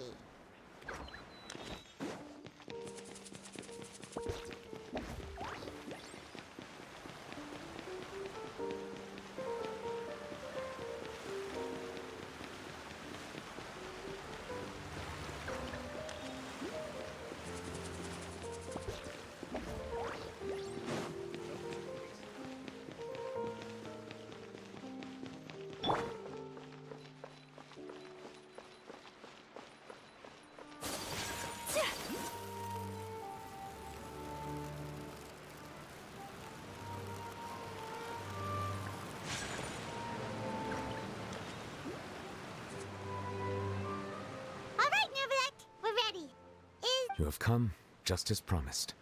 Yes, this is the one and only entrance to the fortress of Meripede from Irenaeus. Careful. You may want... Whoa! So you have to go down from here? Is the prison... Utilizing both the barrier of the water as well as the fear humans have of the depths, the fortress of Meripede is naturally the perfect... But do not worry. It is not nearly as frightening inside as you... Paimon hopes you're right. Oh, and there's one more thing. I mentioned that I have had personal dealings with the administrator of the fortress, Writhsley. Yeah, we heard about him too. Correct. He is the highest-ranking manager of the underwater prison. Even though you are going there to investigate at my behest, the Duke rarely ever leaves the fortress of Meripede. But that does not mean he is not privy to all that is happening inside and outside the fortress. He is quiet, but not unaware. All right. That's about all the time that we have to talk private. Don't worry, we won't let... Good. I'm here, Monsieur Nervalet. These two are the newest convicts, I presume?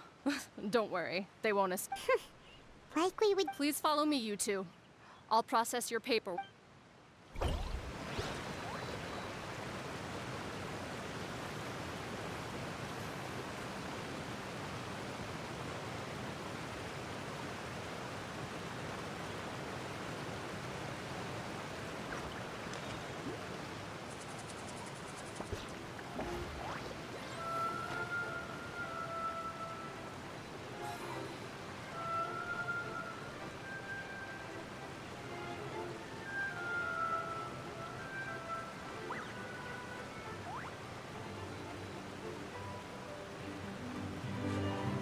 A blade embraces its duty, as a jeweler cherishes their gems.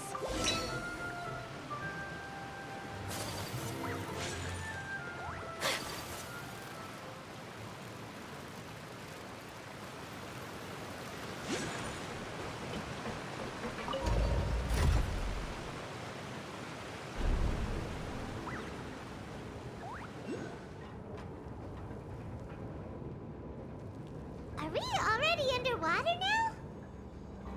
Huh. So this is what it feels like to be a criminal in Fontaine. You two seem to be taking this pretty well. It's rare to see convicts in such a good mood.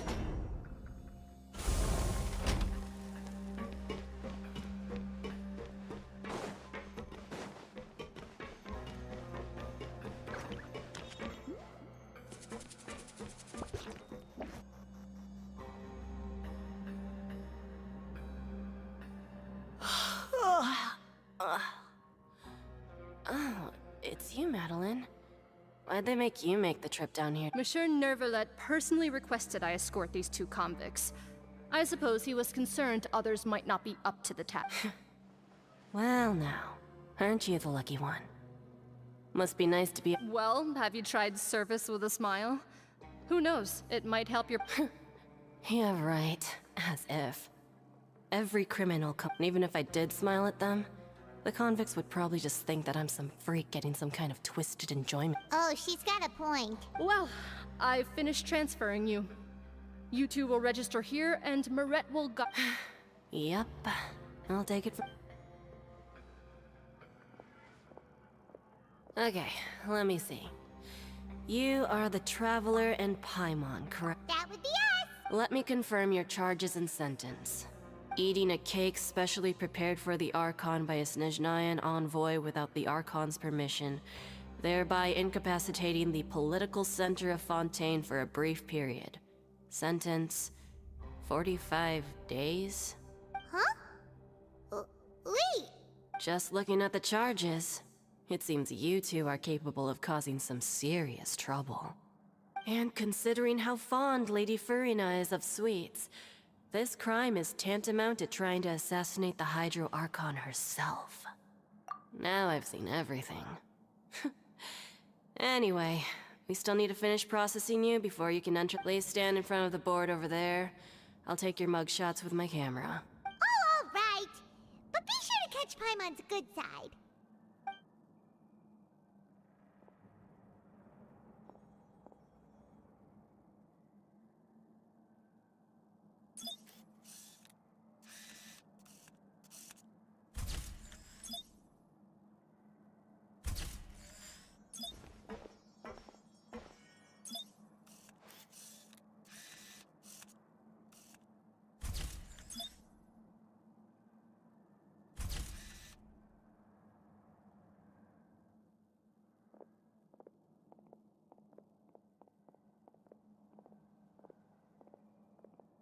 And we're done. Thank you for your cooperation. Next, someone will be along to guide you inside the fortress. Please be sure to cherish this opportunity for rebirth. Huh? Rebirth? Isn't that a little much? You two are the new inmates, right? Follow me. Oh, okay. Paimon is Paimon. Save it. Not like I'll remember.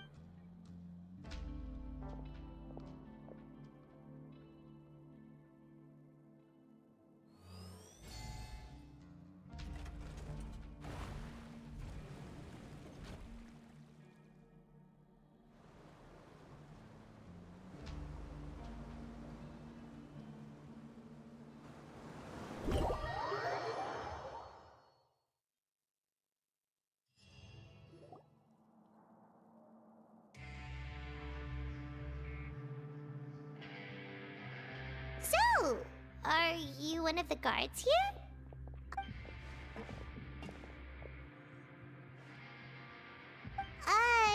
Did Why should I tell you anything? What's in it for me? This is exactly why I can't stand you fish. I wouldn't even be doing this if it weren't for the credit coupons. Credit coupons? Alright, seeing as you're not the annoying kind that's getting dragged in here crying and blubbering, I guess I can tell you a few things. But next time, Mora means nothing here. Here, we use credit coupons. Coupons can get you almost anything in the Fortress of Meripede. Desires? Fulfilled. You want power? No problem. Coupons can even... So, credit coupons are a currency that can only be used here? It's not as simple as that.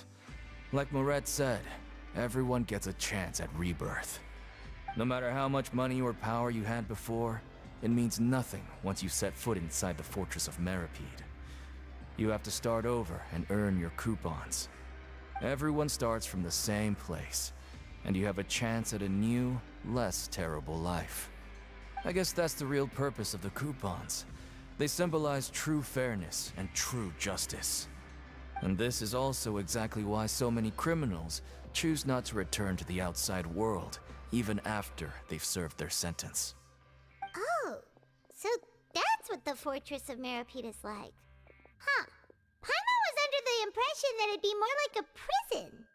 It certainly ain't all sunshine and roses here, but it's also not the worst place to be. You'd better take a good look at the scenery now. It'll be the last chance you get for a while. After being away from the sunlight for so long, even the terrifying depths of the sea start to feel like home. It just stops feeling oppressive, you know? Oh, I'm actually an inmate like you two. Welcoming newcomers is a job I've picked up to earn some extra coupons.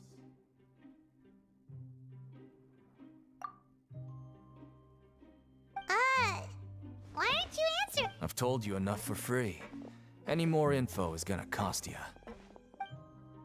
So all you care about is Mora! Almost there. It's down through here. Your turn to give it a try.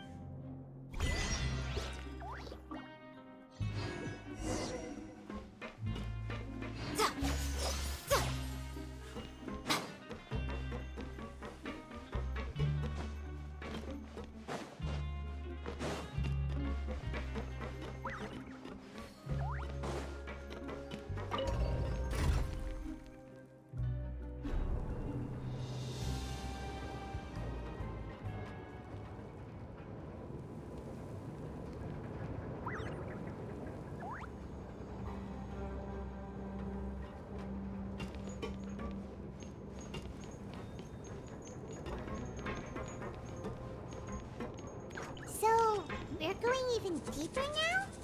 Just how deep down are we? It's like a metaphor for your previous life, isn't it?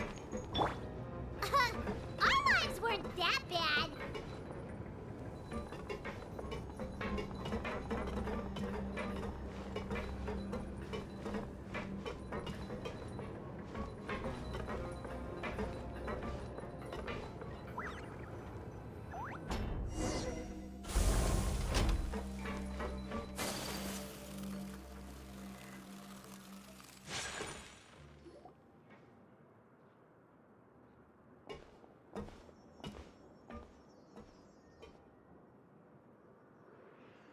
So this is the actual entrance to the Fortress of Meripede? Huh.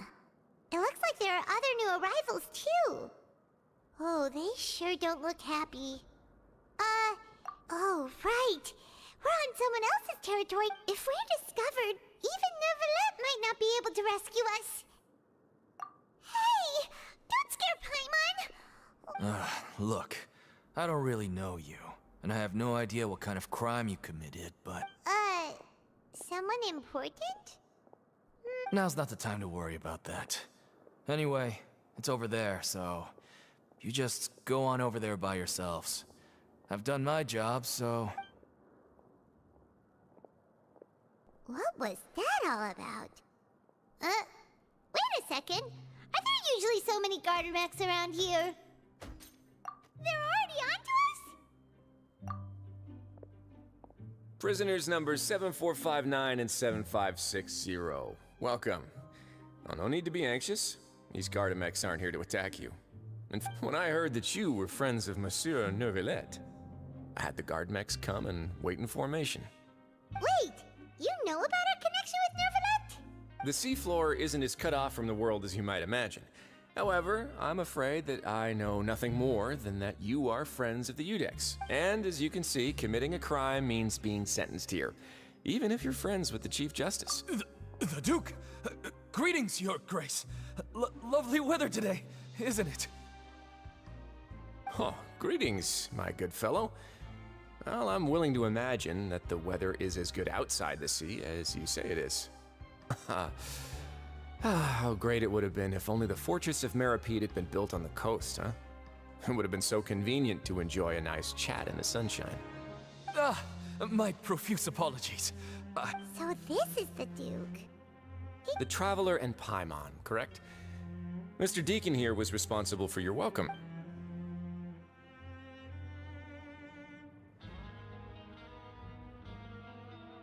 Ah, I see. In that case, I regret to announce that Deacon here has just missed the best opportunity in his prison career to be promoted. I admit that I was only thinking about the coupons. I'm sorry to have disappointed you, Your...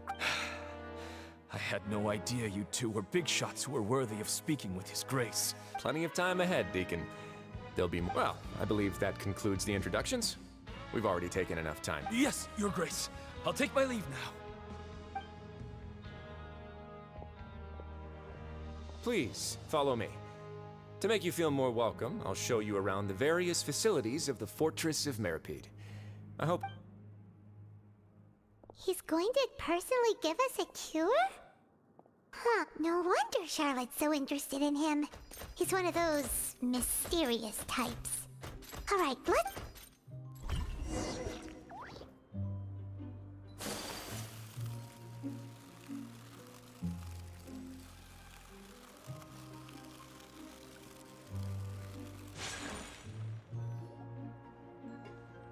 There's no need to be so reserved. The label of criminal is nothing but one of many identities. And being criminally inclined here at the Fortress is just... Is it really okay for the Warden to think like that? We're real criminals, you know. What if we're too... Well, then maybe you'll be able to carve out a name and a place for yourselves in this underwater world, But before you go in swinging, please remember that in the Fortress of Meripede, it's better to not cause trouble for yourself or for the guards. Now, we've arrived at a very important place, the Coupon Cafeteria. You can come here and claim one welfare meal each day. Welfare meal? You mean it doesn't cost anything? That's right. Criminals are essential to Fortress operations, so we must guarantee that they at least have the basic means to survive. But that's not how it was. Back in the day, it cost you credit coupons just to get a cup of water here. For fish like you who just arrived with nothing, you'd have to go to work hungry until you earned enough coupons to eat. It was only after His Grace became the administrator that we got the free meal rule. Now everyone gets a square meal every day, even no good slackers who've never picked up a wrench in their whole lives. Nobody starves to death here. In the Fortress of Meripede, credit coupons are the only currency, and everything must be purchased. In some sense, you could say using the coupons is a form of trade. But trade is always conducted by people. So if we want trade here to prosper, we need everyone to work hard and live their lives. If nobody could even afford a meal, then the whole fortress would be up in arms. And that would only make things more difficult for me. So, rather than saying that we're giving everyone a free meal here, you should say that everyone's hard work has improved the living conditions in the Fortress of Meripede. Your Grace's reasoning is correct, but what I said is also true. Whatever the case, hard work is rewarded here. You'd be hard-pressed to find anywhere else as fair and reasonable. Right! Paimon sees your point. By that logic, this place doesn't seem so bad after all. Oh, wait, no. We shouldn't drop our guard so quickly. But it seems the inmates really respect the Duke because of his attitude, right? We should still try to verify the truth with our own eyes. Let's continue this way.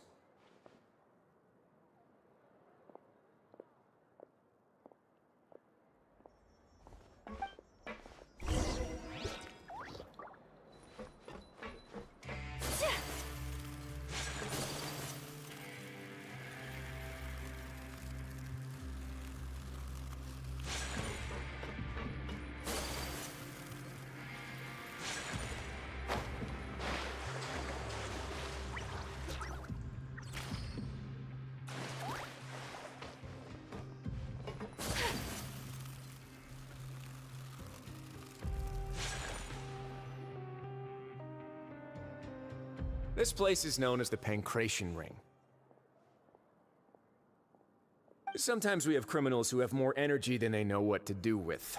Their daily work alone isn't enough of an outlet for them. So, instead of leaving them to their own devices, we've provided them with this dedicated venue. This way, nobody will get involved unless they want to be. Pancration matches? And you can earn extra coupons? Oh, what do you think, Traveler? Interested? But I must warn you that your sentence will be extended if you fail to restrain yourself and end up seriously injuring or killing your opponent. So, did you set this place up too? No, actually. I just granted approval for the organizer to use this area to build the ring, and I collect a portion of the proceeds in return. Of course, the fees are also quite useful. Oh. Do you mind if we ask what they're used for? Sure. Ensuring personal safety, maintaining the arena, and resolving any conflicts that arise. Why? Are you interested in how to manage a pancration ring? Oh, no. Paimon was just wondering if that's how you paid for everyone's welfare meals. A reasonable guess. I see you have a talent for entrepreneurship. Oh, you hear that, Paimon? That is something you can discuss between yourselves later. Let's move on for now.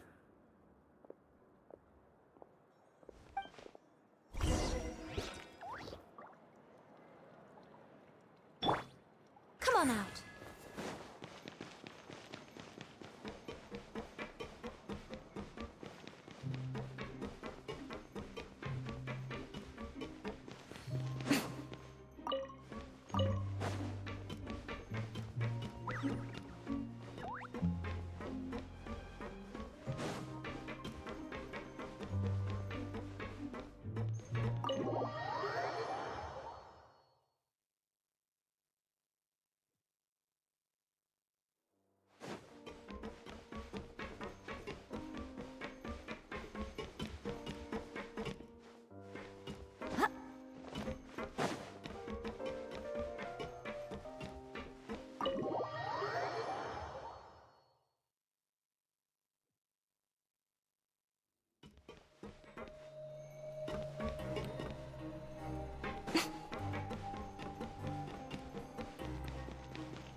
Your Grace. Good morning. I mean, good afternoon. No, wait, what time? What time indeed? Time waits for no one, so it's best to keep an eye on it. My Jeez, that guy. Sorry, forgive my manners. These are the dormitories, which is where inmates sleep. The guards will inform you where your bunk is later. In the Fortress of Meripede, criminals usually spend most of their time in either the production zone or the sleeping areas. The production zone? What does it produce? Is that where we'll be working? Not necessarily. Though working in the production zone is the most reliable way to earn credit coupons. If you have other skills, you can skip your shifts to earn them in other ways. Wow.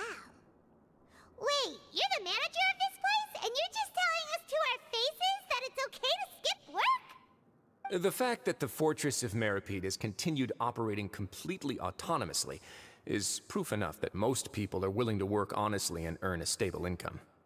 As for what we produce, many of the clockwork machines seen all over Fontaine originate from our workshop. Therefore, the Fortress of Meripede is not only a place where criminals serve their sentences, but also a giant machine factory. There's no need for me to get into specifics about the production process now. You'll experience it all first. Let's move on. The tour continues over this way.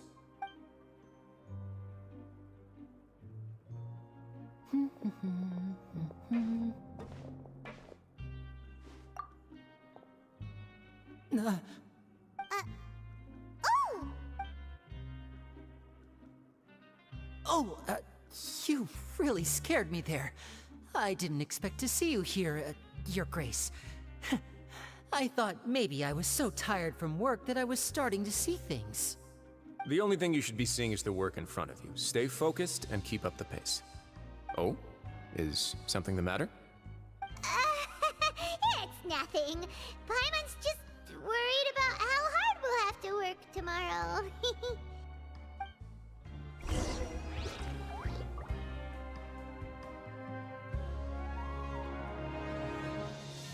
Show them.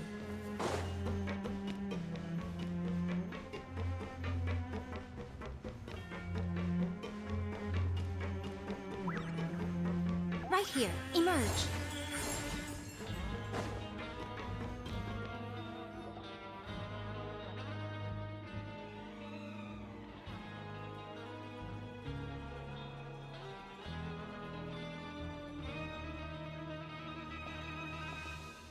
Your Grace? What are you doing in the infirmary at a time like this? Oh no, you didn't injure your... Not yet, unfortunately for you. But thank you for your concerns. Then you must be here for those two. Allow me to introduce you. This is the infirmary, and Sigewinne here is the Fortress of Meripede's head nurse. Hello, new faces. They call me the head nurse, but I actually handle all the... Since you seem to have some rare downtime with no patients, perhaps you could find the time... Oh, then these two must be summoned... Thank you. Your presence will... Oh, so the chore part is... I believe I've already covered the primary aspects of life here in the fortress. As for your work, there'll be someone else to guide you through the details. Is there anything else? I seldom conduct tours, so why don't you just ask if you have any questions? Well, this is our first time... Then let's head back to the coupon cafeteria. Maybe a meal... You should at least try to be excited. Our free meals are actually pretty good here.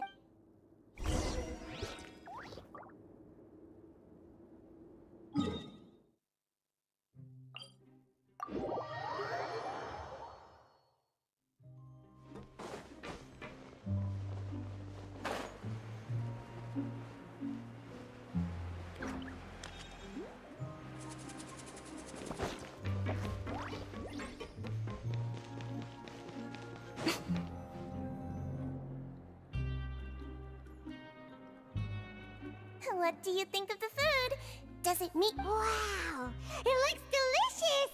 Neverlet made it sound like living conditions in the Fortress of Meripede wasn't very good. Who would have guessed that criminals... Oh, isn't that the meal box that only super lucky people manage to draw?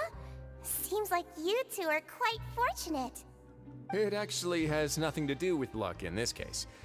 I had a word with Walsey, so you didn't have. Oh, you mean yes. What you get to eat depends completely on your luck.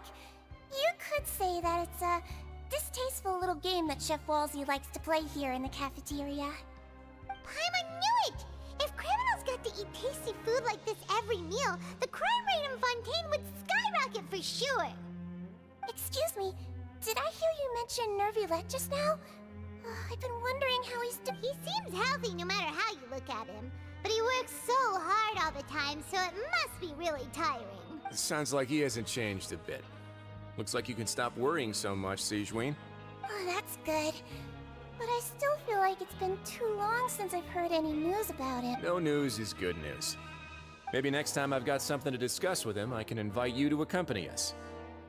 But isn't the Fortress of Meropide independent from Fontaine's court system? What do you two have to discuss? Well, we provide all kinds of mechanical products for official use, and some essential goods have to be obtained from the overworld, so we naturally have to stay in touch about this and that. Monsieur Nervulette's character is unimpeachable. No matter the question, you can discuss it openly and freely with him. Talking with him feels quite effortless. In light of that, I am quite willing to go out of my way to show respect and accommodate him.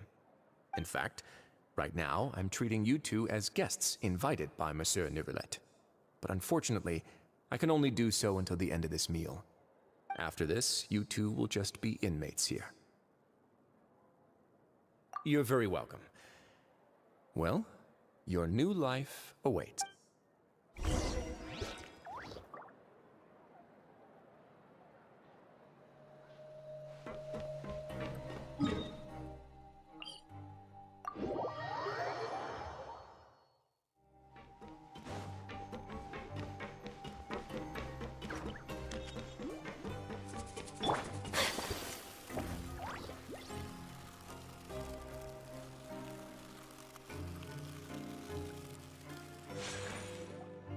Traveler in Paimon, right? Listen up. As new inmates, the only thing you need to worry about is your bunks are right over there. Follow me.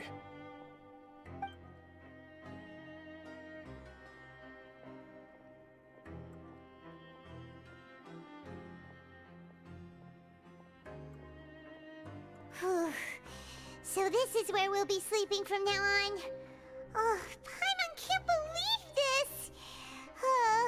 The days of staying home and reading detective stories are like a dream now. By the way, Traveler, we saw a lot of... Even though the Duke didn't say it, we are criminals, and Paimon did eat that cake. Is it possible that he knows we're here? Yeah, Paimon thinks so too. He probably knew why we... Maybe something like, hey, I have my eyes on you, so... Yeah, you're right. It's not like we can go back to Nervulette empty-handed and say, the dude looks scary, so we gave up.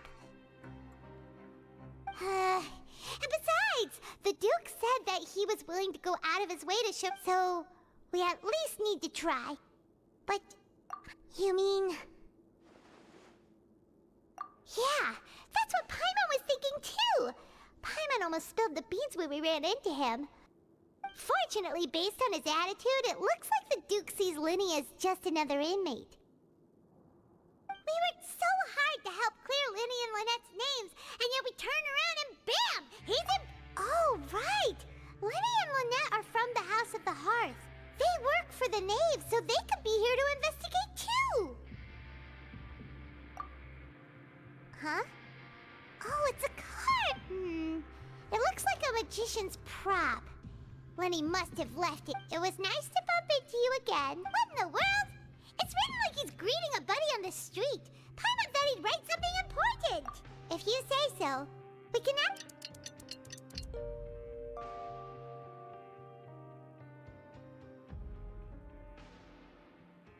Hey, you're finally awake!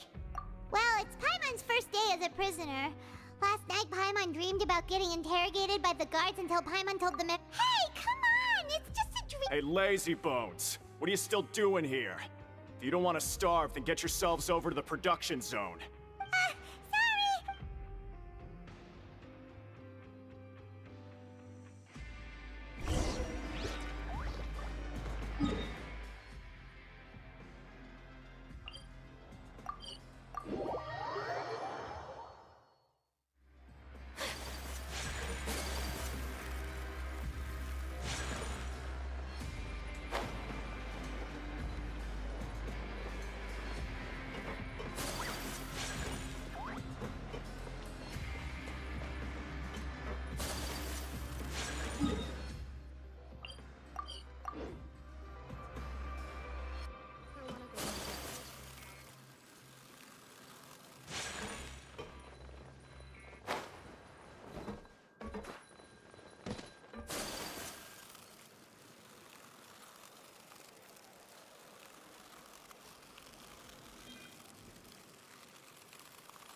Ah, you must be the catch of the day.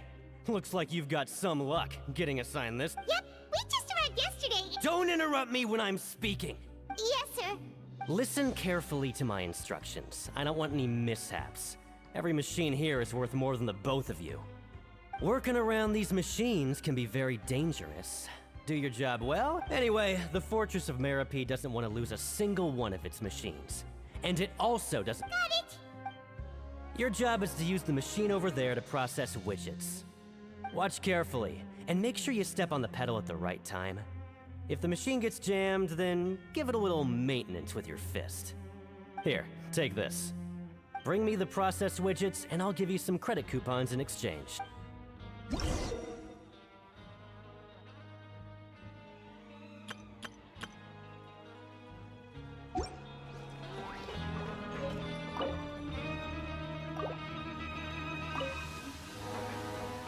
Once the widget is hot enough to glow, jump to step on the pedal and hit the widget. So if the machine gets jammed, you just need to attack it to fix the problem.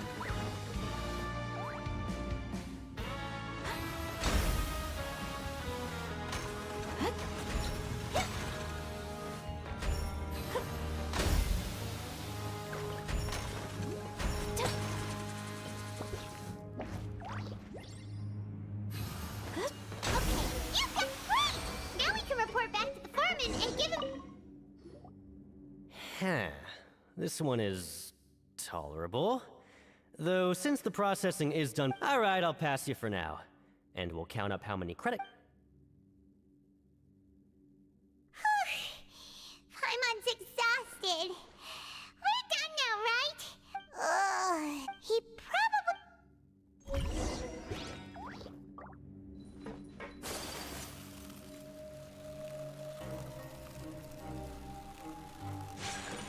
Winnie?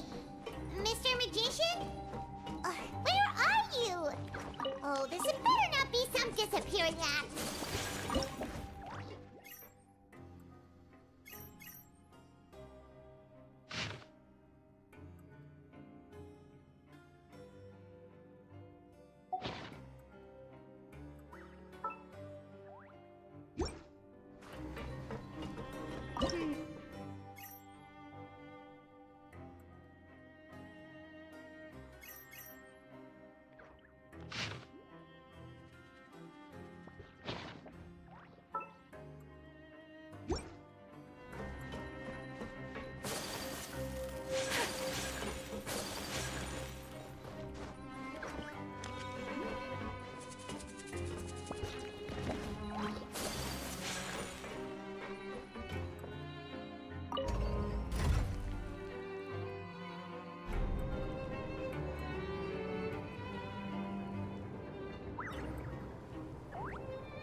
Where could he be? Did he decide?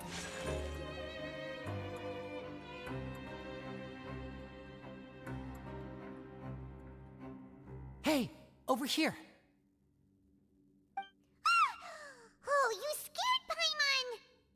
Oh, you scare so easy. You little...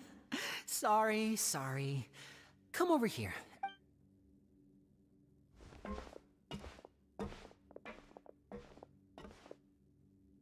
Oh, Lynette! You're here too! You two really are inseparable. That's right. My brother simply can't stand to be away from me. It's not just Lynette. Fremine is also here. Do you... Oh, you mean that diver from the House of the Hearth, right? Paimon remembered. Now hurry up and tell us. How did you end up as criminals this time? Sadly, even the teeniest of things can land you in prison these days. I put together a street performance and used the popularity we gained from the... And then? Next, I invited several audience members to participate in the show. And then, with the entire audience watch... My brother was charged with theft, and I was charged as his accomplice. It really isn't that bad. The missing wallets are all in the leftmost drawer of the Maison Gardiennage's big filing cabinet. We just need to... Yep, we should be released then. In terms of the magic trick itself... Leave it to Lenny to magic himself into prison. Indeed. Last time I hid my identity from you, I promised that I'd tell you absolute... So I don't plan on keeping anything from you this time either. We were instructed by the father of our house, the Knave, to come here and conduct an investigation. Told you so! See? As for what we're investigating, perhaps you haven't heard. Some even say that the entire fortress exists just... The House of the Hearth has been investigating this for a very long time. But recently, all of our informants, including the ones that had infiltrated the guards, suddenly vanished. We believe that this is a direct provocation, and it's the reason why Father has somehow managed to confirm that Focalors does not have Fontaine's gnosis. Huh? How did she... Father has her ways. Many of them are beyond our imagination, and we've never had the chance to see her at work. It was this information that led us to suspect that Fontaine's gnosis might be in the fortress of Meripede and is related to that secret. So it's all about the nose... Well, that's about it from our side. How about you two? Bingo! The Knave has been applying a lot of pressure. She wants to know what happened to Child, so we came... Traveler, are we allowed to tell them? You don't need to worry too much about that. She's just asking for a report on Master Child's predicament. Father used this situation as a pretext to negotiate with two high-ranking officials in the court of Fontaine. She actually just wants to be able to make concessions on this matter for gains elsewhere. Sometimes you need an excuse to do things you otherwise couldn't. And a harbinger is more valuable. Of course, it's not a complete farce. If we do manage to find out what happened to Master Child too, then diplomatic relations with... Is it just Paimon? Or does it feel like we're the only ones who actually care about Child's situation? The relationship between the Harbingers must be as bad as ever. I wouldn't go that far. Father just has different standards than we do when it comes to what can be sacrificed for an advantage. By the way, I have even though we have different objectives, we're both here to investigate the Fortress of... As you know, the House of the Hearth has many reasons to seek the Gnosis, but our highest priority remains resolving the prophesized crisis. You... See, I told you. Is that so? Sure enough, it won't be easy to convince them to cooperate with us. Lenny seems to be thinking pretty hard about something. Of course he is. Lenny has been looking forward to a chance to reach an understanding with you ever since last we met. Or, I should say, we were really looking forward to teaming up with you this time. Lynette, just tell them everything, why don't you? It's okay to open up a little. Very prudent of you, and consistent with your behavior since we first met. That's reasonable. I was prepared for the worst, but you were actually more... Since Lynette and I arrived here, our investigation uncovered the fact that the Fortress of Meripede, most people just clammed up and wouldn't. You should be aware of that while you're investigating. A forbidden zone? Could that be where Good. That's the most... Oh, look at the time. You... Oh, that's just what Paimon wanted to hear! Paimon's...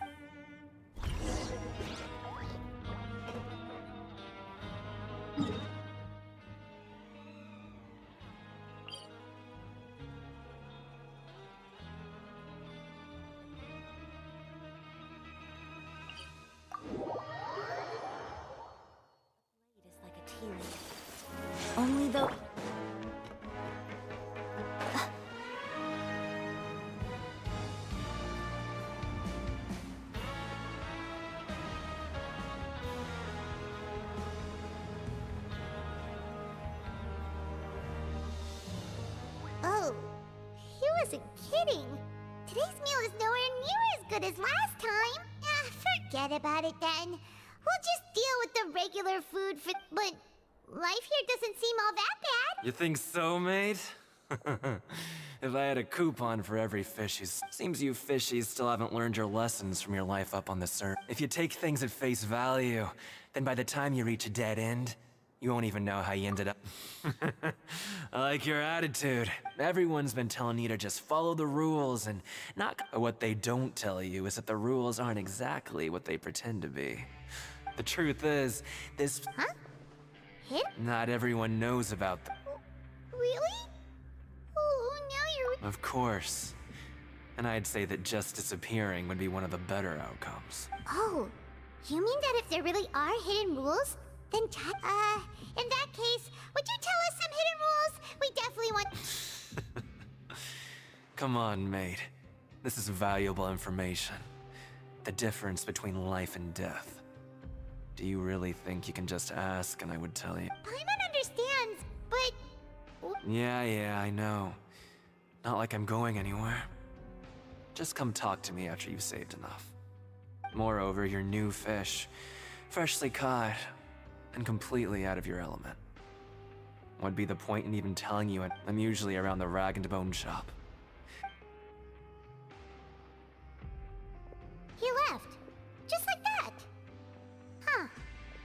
Do you think he's just trying to scare us into buying fake information from him? Yeah. It might be a good place to start in our investigation. Hidden rules, huh? But, like he said, we don't have any coupons and we're still not familiar with this place. Oh, there's nothing we can do about it now. Ah! We were so busy talking, we almost forgot to eat. Even if it's not the best, it's probably better while it's warm. Come on, dig in before it gets cold.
So Paimon just confirmed with the but it seems oh, and they also said that you can use coupons to skip work in the morning and they weren't kidding.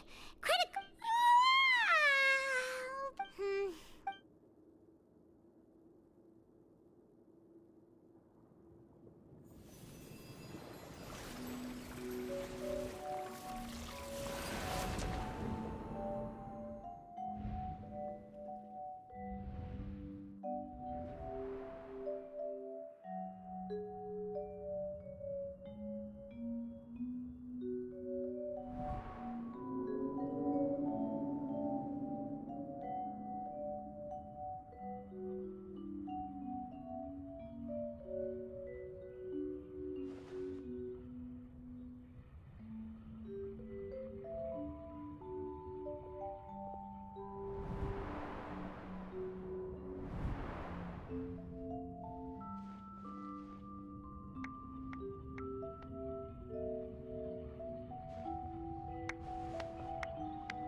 seem to have something.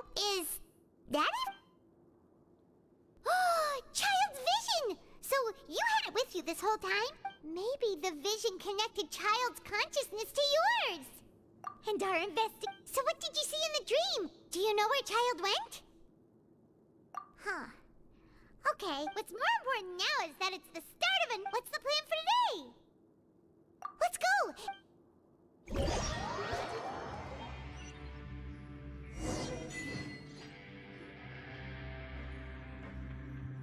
Look who decided to show up. Get your butts in gear and get to work. Time's a-wasting. Good, here you go.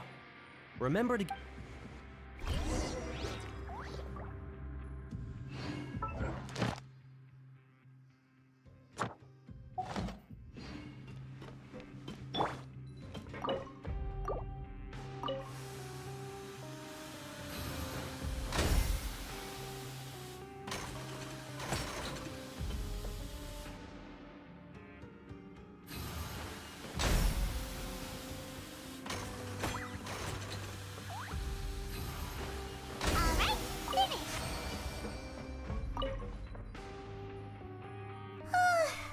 I'm on speed. But after so many shifts, it's... Hey there, fellow shift mates. I saw you finished your work, so I thought I'd come up. Oh, hey there! We've seen you before. That's right. The name's Rowan. This past few days, I couldn't help but notice I've been working here for almost 15 years. Even the foreman, Grainville, always calls me Chief. Whoa, you've been working here a long time, Chief. Hey, not so loud. If there's anything you'd like to know, just ask me. I know the work here in the production zone better than the back of my... Alright, Chief. We'll be sure to come to you first. Did you just ask about... Pretty sharp for newcomers. You've already heard about the rules, huh? Who'd you hear it from?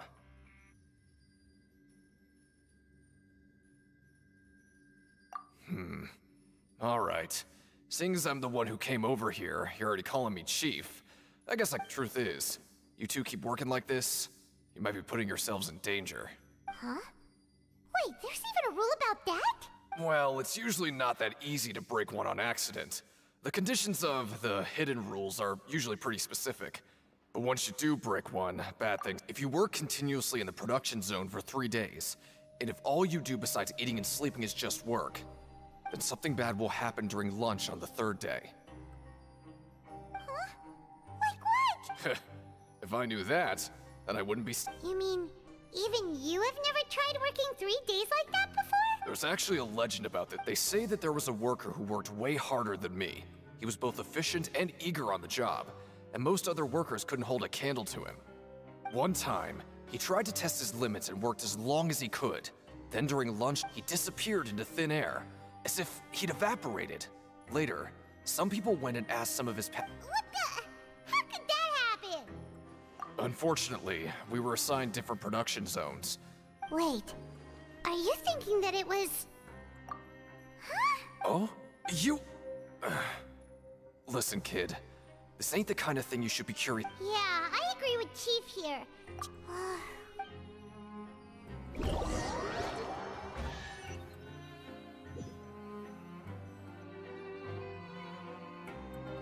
Oh, just a regular meal set. 'Cause what would you like to do this...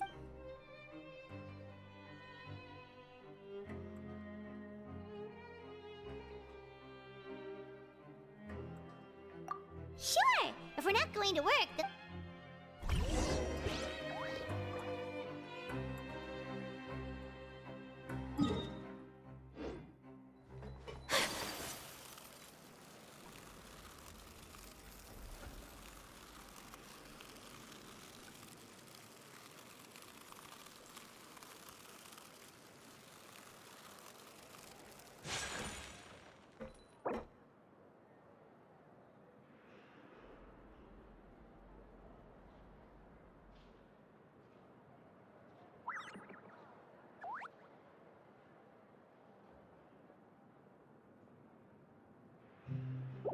Let's come up with some fun activities.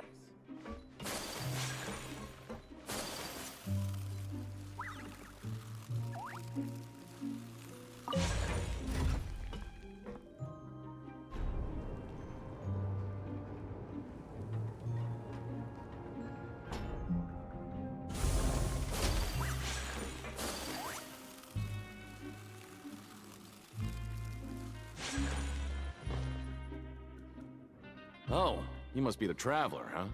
Sorry, mate, but competitors as strong as you are prohibited from participating.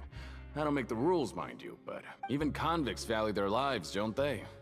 But we have a game here that'll let you show off your strength, and you'll even earn some credit coupons. And if we lose the game... Of course. That's the cruel reality facing every competitor in a place like the Pancration, okay? Great. The targets in front of you will pop up one after another. You'll need to hit the targets in the same order that they popped up. If you can complete a few rounds, and the second you mess up the order, the game costs 300 credit coupons to have it. Thanks for your patronage, mate. Now, let the game begin.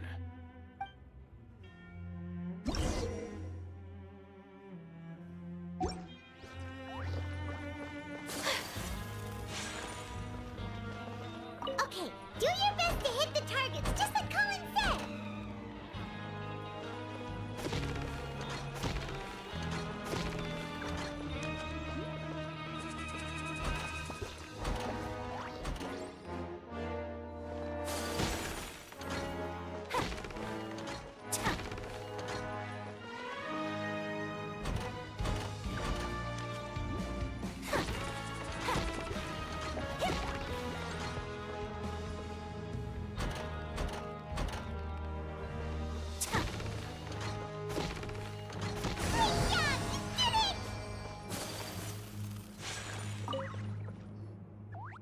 I'll be.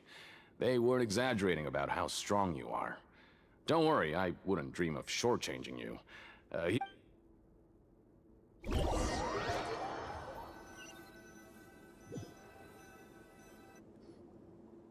we had a productive day. Hope we can make even more progress tomorrow.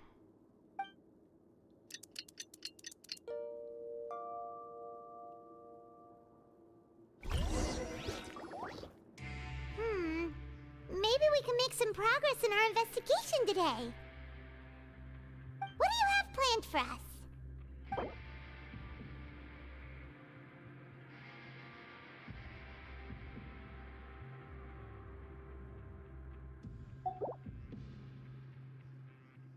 Right, we just...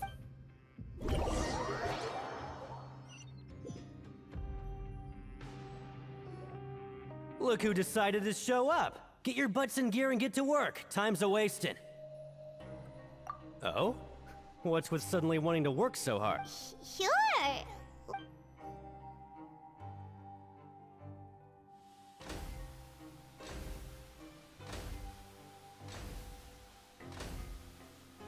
Nice! We did well.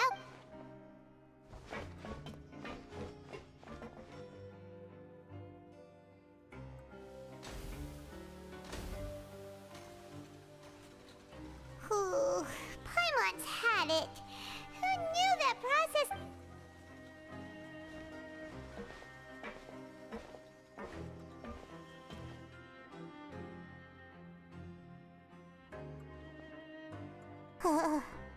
That's it. Paimon doesn't even have the energy to talk anymore.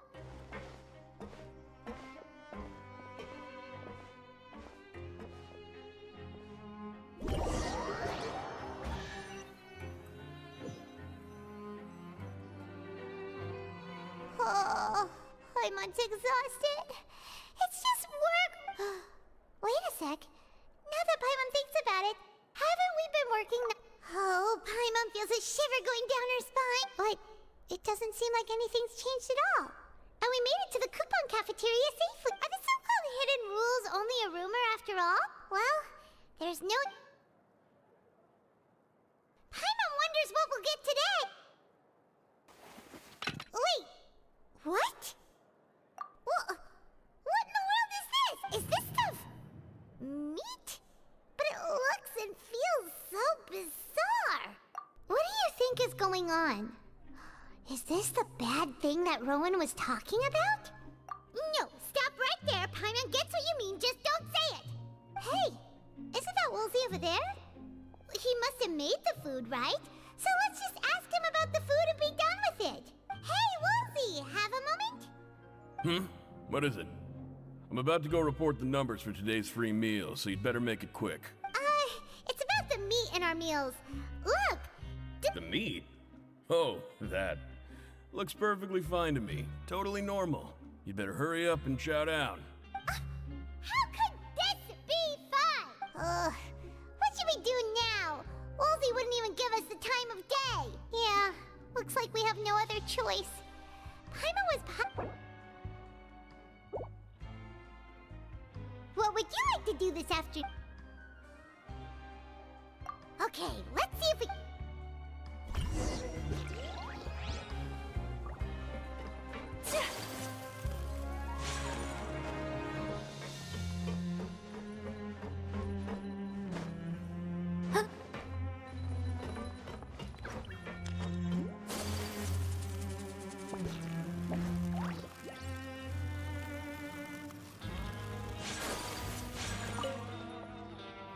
Oh, hello.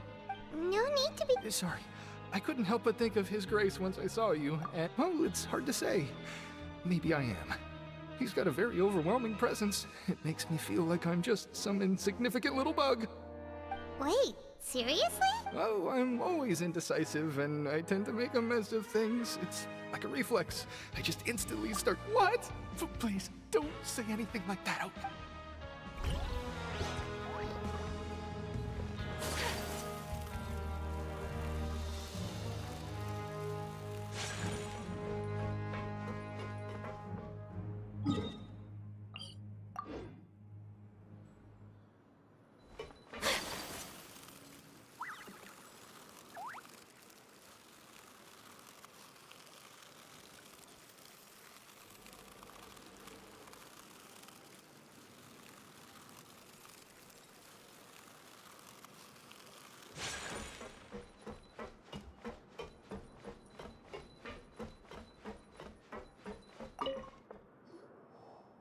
Oh, wonderful. I was worried that you'd be busy trying to earn credit coupons all the time, but Paimon likes having more coop. Have you also been investigating the... no, I was just slacking off, and you happened to catch me. My brother is still obsessed with anything remotely related to the Forbidden Zone. But, oh, before I Huh? Credit coupons? I've been here longer than you, so credit coupons aren't a resource in particularly short supply. What is in short supply are interesting people to talk. Aw, that's so nice of you, Lynette. Whoop.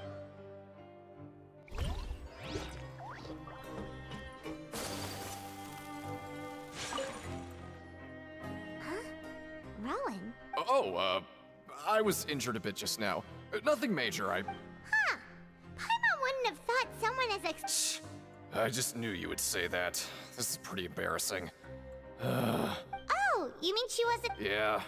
The rumors say that there's never anybody in the infirmary in the half hour before lunch, and nobody knows where Siegewing gets... Huh. That's actually really strange. Siegewing's own... Forget it.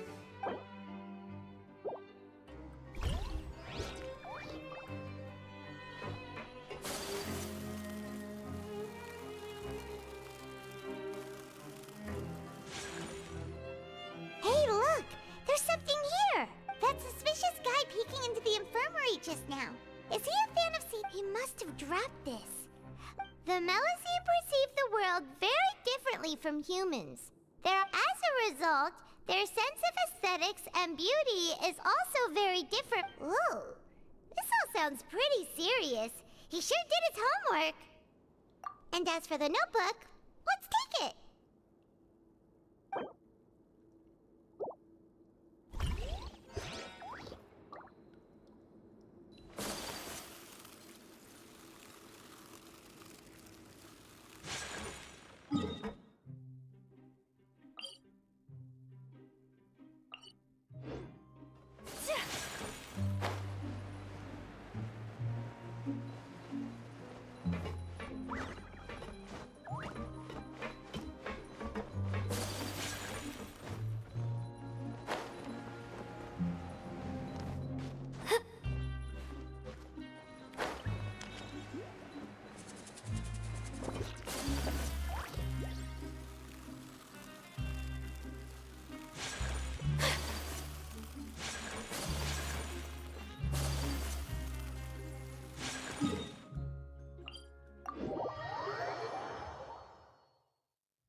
blade embraces its duty, as a jeweler cherishes their gems.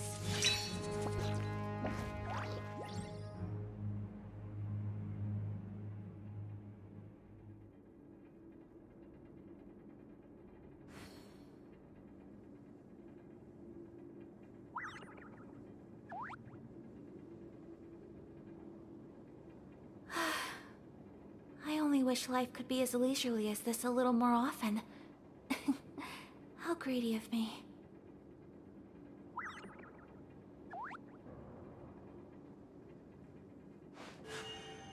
A blade embraces its duty, as a jeweler cherishes their gems.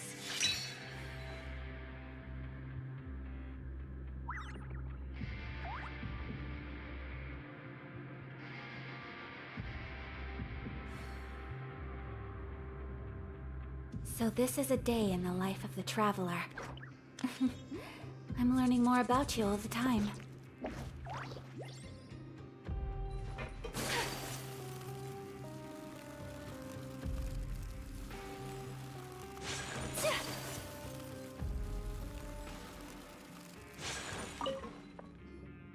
Siegewing? Aren't you supposed to be in the infirmary?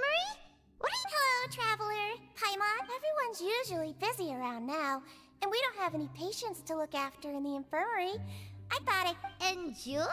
It's really worth watching. I often stand here and observe everyone. Humans are just so interesting and adorable.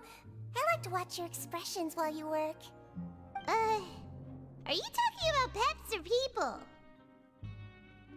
Oh, I can see why you think that, but you shouldn't jump to— See, we Melazines are a different species, and we see the world very differently from humans. It's very easy for me to observe everyone's condition. All it takes— Wait, Melazines can see that? Huh. That does sound useful for being a nurse. Yes, running around tending to everyone's health is very fulfilling. But take care of your body. Make sure you eat well. Always rest when you're tired from work, and don't push yourself too hard. We'll definitely take care of ourselves. Thanks for the reminder.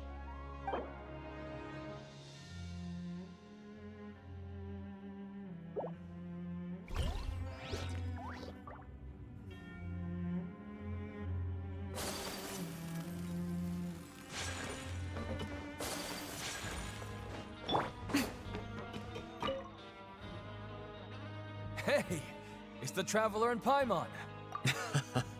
No need to tease me. Just like His Grace said, paying attention to every little detail is the key to prosperity.